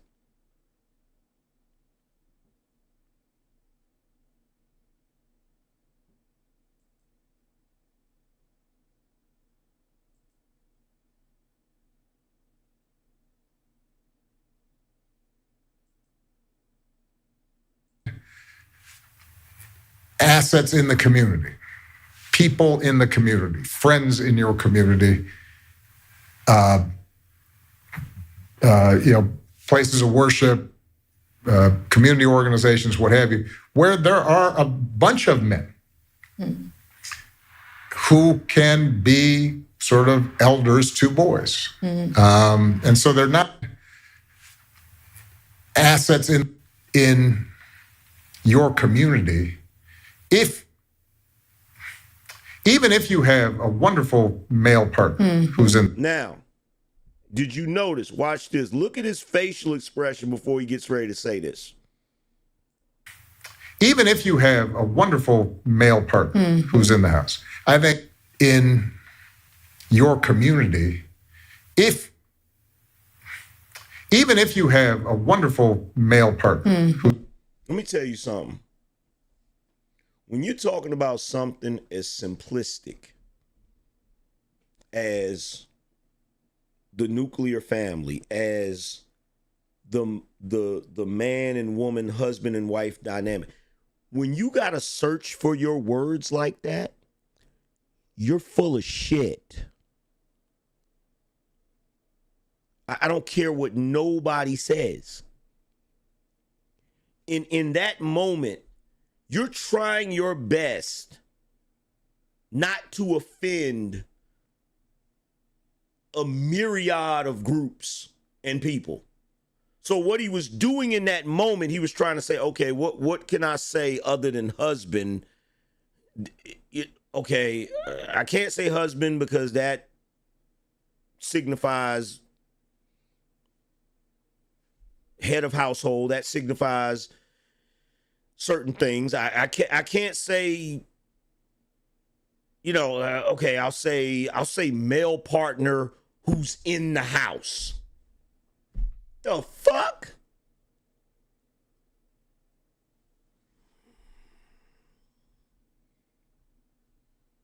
Bruh. Pure goofiness. Pure goofiness. Why is this not popping up on the screen? Yo, shout out to Grinch. Grinch said he didn't say husband because he's Bizarro World Barack Obama, aka Small.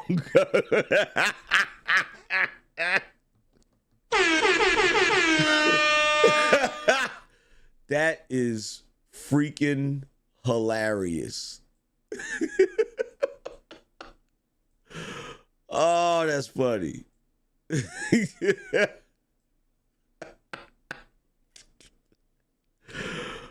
Oh, was in the house. I think it still would be good to find assets in the community, people in the community, friends in your community, places of worship, community organizations, what have you, where there are a bunch of men who can be sort of elders to boys. And so they're not just looking at one particular role model, but many. And one of the things when Michelle and I first started dating and I'd go over to your guys' house, one of the things I loved was just, seeing all your uncles and your cousins. And there were a bunch of different kinds of men. Mm-hmm. There were men that were kind of soft-spoken, and then there were men that were loud, and there were men who were engineers, and then there were... Yo, shout out to B. Baker. Appreciate you. You know what?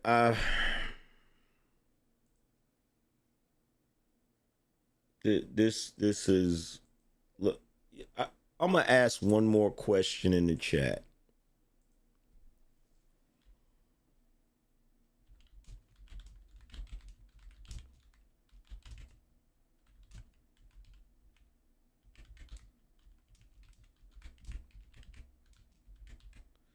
Okay, I want everybody to answer. Like, everything that we just heard these chumps trying to promote on this channel, do you think this type of mindset is on its last leg?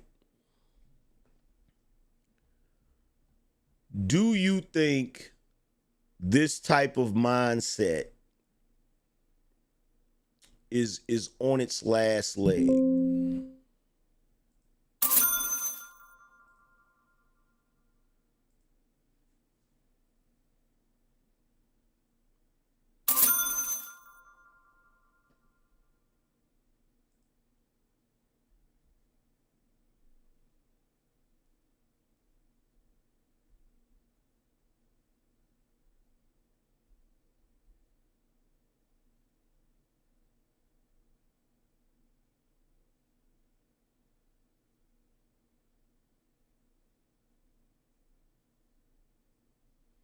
Because I'm going to tell you the truth.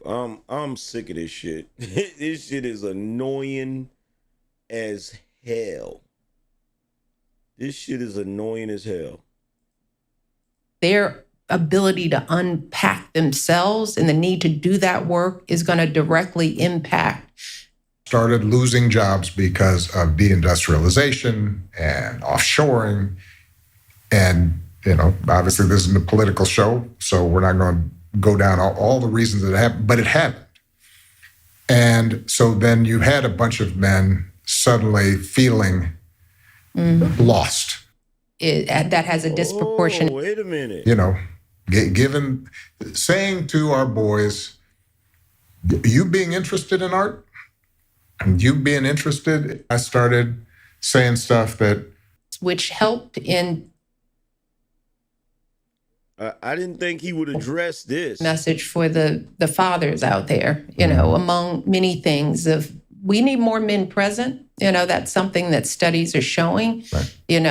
Men are not present. God, they love to. Oh my God. In the lives of children. And that is. We got to start calling out this male bashing shit, bro. We got to start calling this shit out, man. That has is having a disproportionate impact on boys. Right. But men have to do the self-work too. Right. Fathers men in general, because if you're of a certain generation, we just saw it here. You guys weren't taught that. Yeah. You weren't taught how to, Barack, you read about it. You were unusual in your pursuit of it, maybe because it's the way you were raised, but a lot of men aren't aware that their ability to unpack themselves and the need to do that work is going to directly impact young boys in the world, period. Yeah. I think you are absolutely right. I at the danger of sounding like the policy guy here, I do want to just go back to something I said earlier. Everything you said is right, and that's work men have to do. I think it's important not to divorce that work from some other stuff like men having jobs. I totally agree. Totally agree. It was not an either or at all. Exactly. But because part of what happened when we say there aren't a lot of men around. Yes. Part of what happened, and it happened in the Black community first, and now but it's then trickling now out. you're seeing it happening across the board, was a lot of male identity and status was tied up with being a provider, having a job, doing a good job, coming home. And when folks started losing jobs because of deindustrialization and offshoring, and, obviously this isn't a political show, so we're not going to go down all the reasons that it happened, but it happened. Is Barack Obama addressing the shit that I brought up about what happened in the 90s? Did he really just bring up industrialization and offshoring? Did he really just bring that up? So after all this time, they finally want to acknowledge what happened to men? Yeah, that was the Clinton era. That was the Clinton era. And so then you had a bunch of men suddenly feeling lost because their identity had been so wrapped up in that one thing, which was being a provider. And so part of what we have to do is, as men take responsibility for figuring out how to talk about and share feelings and cultivate relationships and friendships. But as a society, we also have to make sure that men don't feel redundant and don't feel as if there's not a place for them. Yeah. And there are entire communities now where the women are more likely to be employed than the men are. Shit. That was not on my bingo card. I was not expecting him to say that shit. We got to play that again. I wasn't expecting that shit. As a society, we also have to make sure that men don't feel redundant and don't feel as if there's not a place for them. Yeah. And there are entire communities now where the women are more likely to be employed than the men are. And they have more avenues for supporting their families. Yeah. And that is something that no matter how much talk you engage in, if guys are feeling left out and not respected, then they're going to act some kind of way, and they're also going to pass that on to their sons. Now, what in the haberdasheries and hemoglobin is going on here? We're making huge generalizations because in every community there are going to be exceptions. Yeah. But before we close this out, I'd be remiss if I didn't ask you, the person who embodies hope, what is it? What do you see as going right for young person that embodies hope. Barack Obama ain't Superman. He is not the last son of Krypton. I'm sorry. Young people, what are you optimistic about this future generation?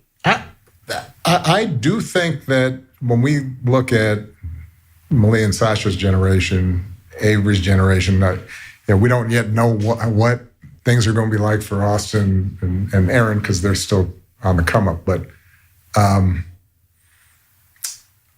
I do think this idea of men, there are many different ways of being a good, strong, successful, happy man. I think that's something that young people are more open to and recognize. And so that's promising. And we see it, when we talk to Malia and Sasha and their friends. I think that what we need to do in order to take advantage of that is to, as a society, as communities, recognize that this kind of transition from the old models that you and I, Craig, grew up on. Just like you said, you took a lot of good stuff from your dad, but then there were some modifications that just had to be made, either because of blind spots, limits, lack of resource, what have you. The times. Where we joke that talking to Malia and Sasha, sometimes they go out with their friends and, they're in a group and the guy's got crocodile arms, It's like... Not picking up the check. Not picking up the check. And it's like, okay, you don't have to pick it up all the time. But if you're never picking it up, right, that's a problem.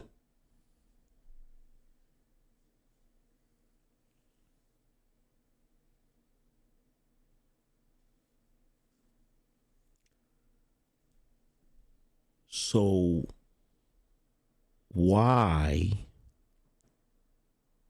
are some parts of traditional masculinity problematic?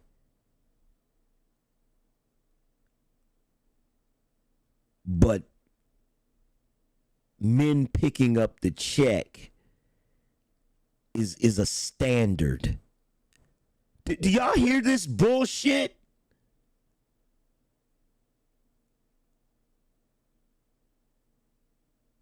Do y'all hear this bullshit?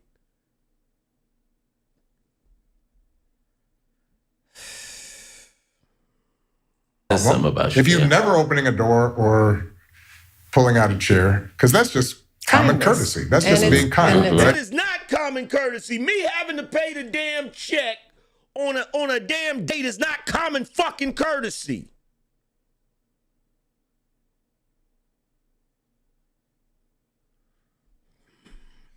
Kindness. So, for those of you who do not have sons, so Emma, we are rooting for you because those of us with daughters, we need good men. We've got to have good guys out there, not necessarily to get married, but to make sure that what we're learning, I think, is that when we don't think about boys and just assume they're going to be okay because they've been running the world and they've got all the advantages relative to the girls, and all of which has historically been true in all kinds of ways.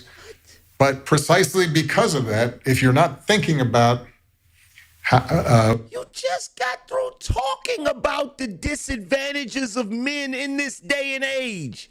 You just got through talking about how there are a lot of men. It started with the black community, but now it's spread to all communities because of the deindustrialization and offshoring. There's a lot of men that don't have jobs. You just got through saying that in communities all around the country, women are more likely to have jobs than men. So how the hell are we at an advantage?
Shout out to Bishop J. Jermaine. He said, I respect black women who are good teachers. However, I can't stand black men who refuse to correct them when they're wrong.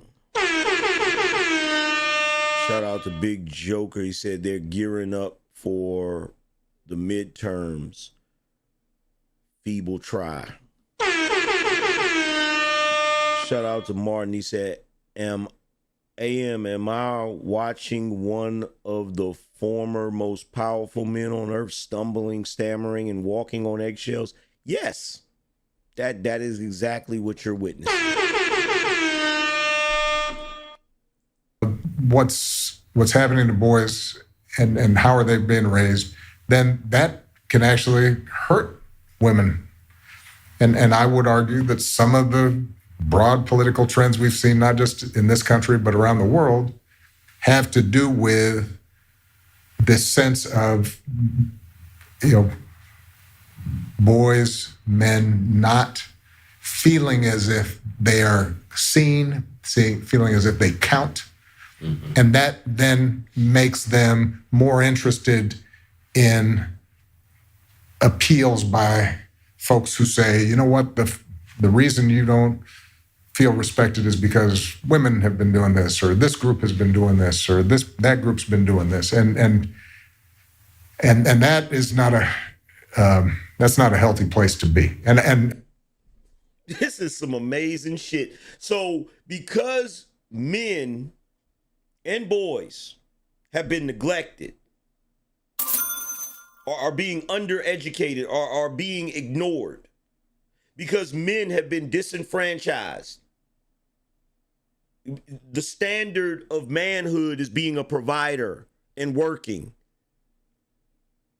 And you have a group of men that are less likely to have a job than women because of deindustrialization and offshoring, and basically men and boys are being left behind.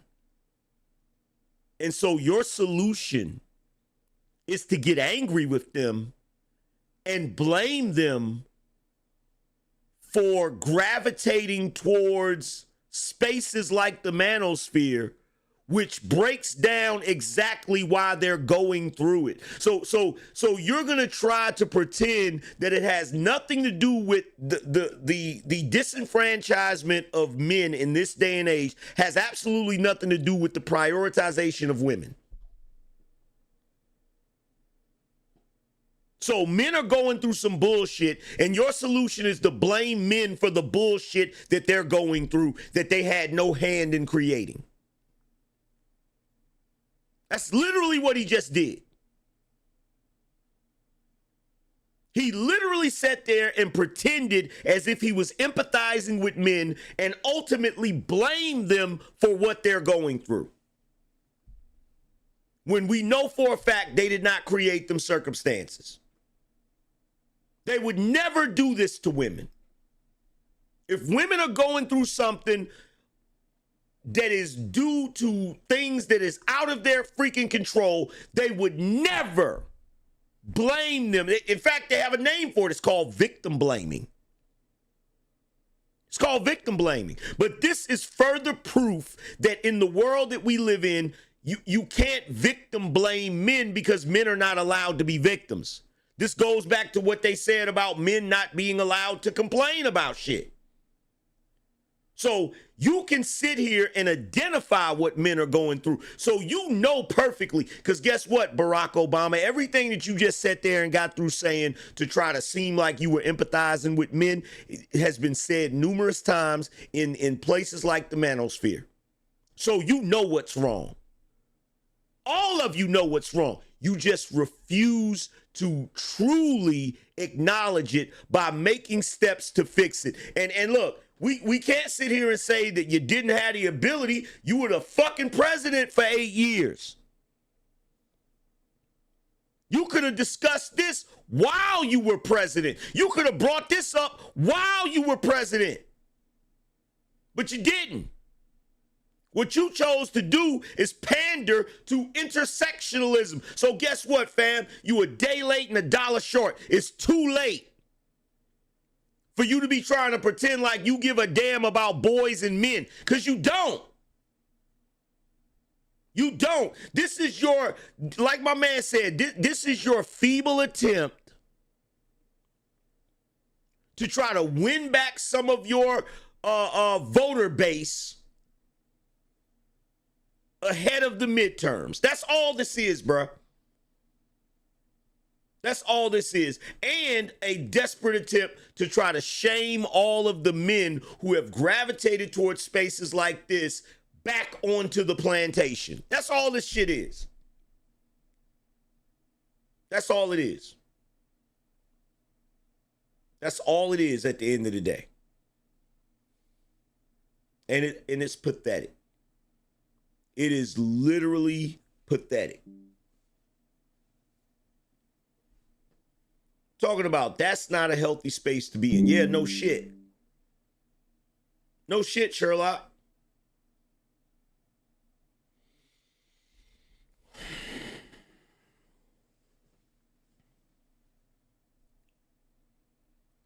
Yo, before we get out of here, we need one sponsor on the Cash App side of the game. Press a 1 in the chat if you're going to be a sponsor on the Cash App side of the game. Press a 1 in the chat if you're going to be a sponsor on the Cash App side of the game.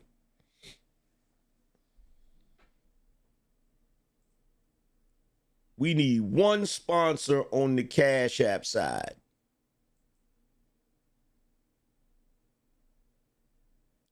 Do we have... Oh, never mind. My bad. Never mind. Never mind. Never mind. My man Burnell got it covered. I didn't even notice this. Hold on 1 second. Hold on 1 second. We got to give a special shout out to my man Burnell in the building. Big boss Burnell. You feel me? For coming through and sponsoring the show in a big way. That's that BINO Energy. Tell him about the gun line, boss. My man came through here in a big way. We gotta, you know what? We need a better, what you call it? You know what I'm saying? We need a better sound effect whenever somebody come through like that, bro. We need something stronger whenever somebody come through like that. You feel what I'm saying? We need something this out of this world. You feel me? Let's see. You know what? We gonna give you this right here. Spartans! What is your profession?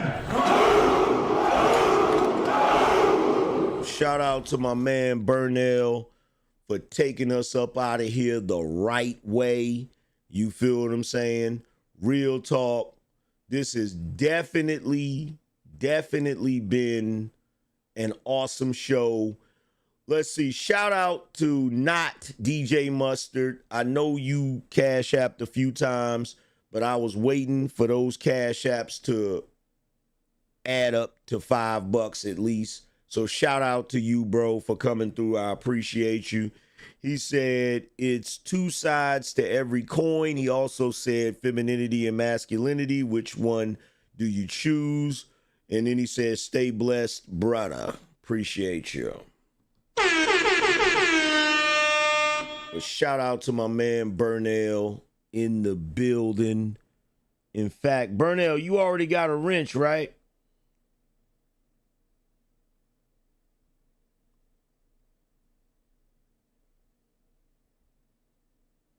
I think Burnell already got a wrench. Do you already got a wrench, Burnell?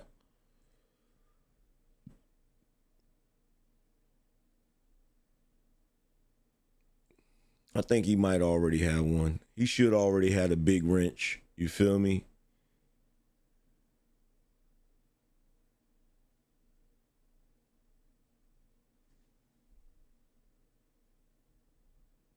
I think he already got the big wrench.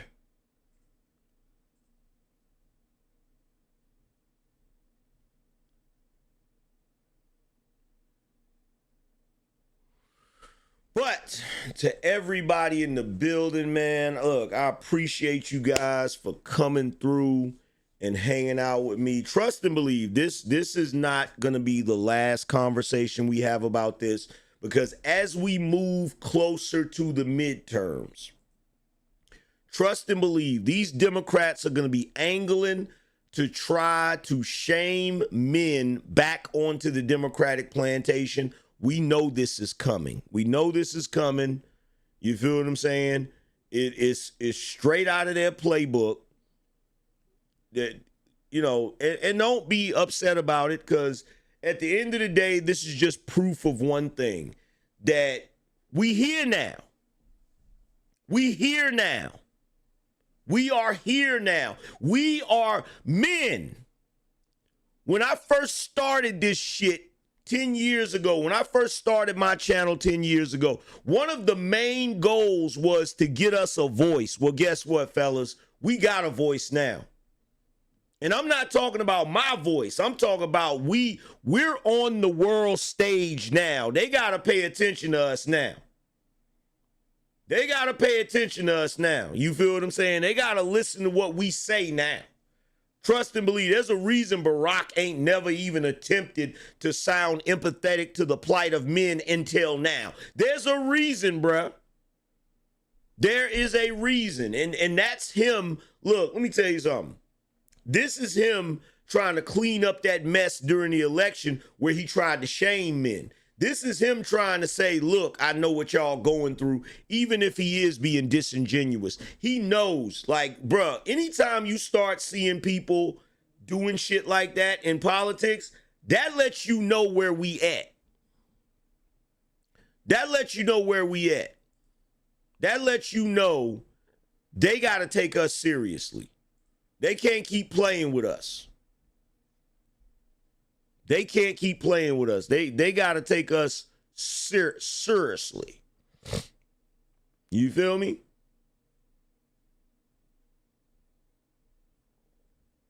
I don't know what's going on with my chat.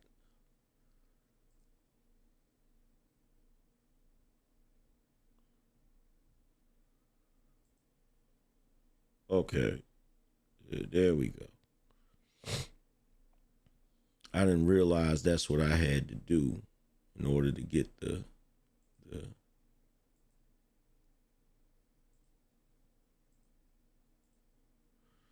Yo, shout out to Martin. He said, and I'd add that this lack of acknowledgement, shaming, and blaming is a microcosm of what most brothers are going through in their homes. That's a fact. That is a fact, man. But yo, like I said, man, shout out to everybody that came through, man. Shout out to the sponsors. I appreciate you guys more than you will ever know. Shout out to my man Burnell for being the big sponsor of the show, coming through, blessing us like that. We definitely appreciate you, bruh, forever and always. Trust and believe. Yo, make sure you guys go check out my book, The Angryman Standard, which is available on Amazon. All you have to do is go to Amazon, type The Angryman Standard in the search bar, and it will come up. Trust and believe. Also, make sure you guys go check out the merchandise over on BINO Nation. ShopBinoNation.com. Again, that is ShopBinoNation.com. We got plenty of shirts coming out. You feel me? We got some new designs coming soon. So make sure you guys go check out what we have over there. But other than that, salute to everybody that came through. Appreciate you guys for hitting the like button, showing love, all of that good stuff. We gonna get up out of here. We ran the show a little late today. We're gonna try to stick to 5 p.m. So tomorrow, more than likely, the show will be around 5 p.m. So be on the lookout for us. Make sure that when you subscribe to the channel, make sure that you click the bell for all notifications, and make sure that you have push notifications activated on your phone on the YouTube app. But other than that, man, shout out to everybody. I'm going to holler at y'all later. Deuces.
Spartans! What is your profession?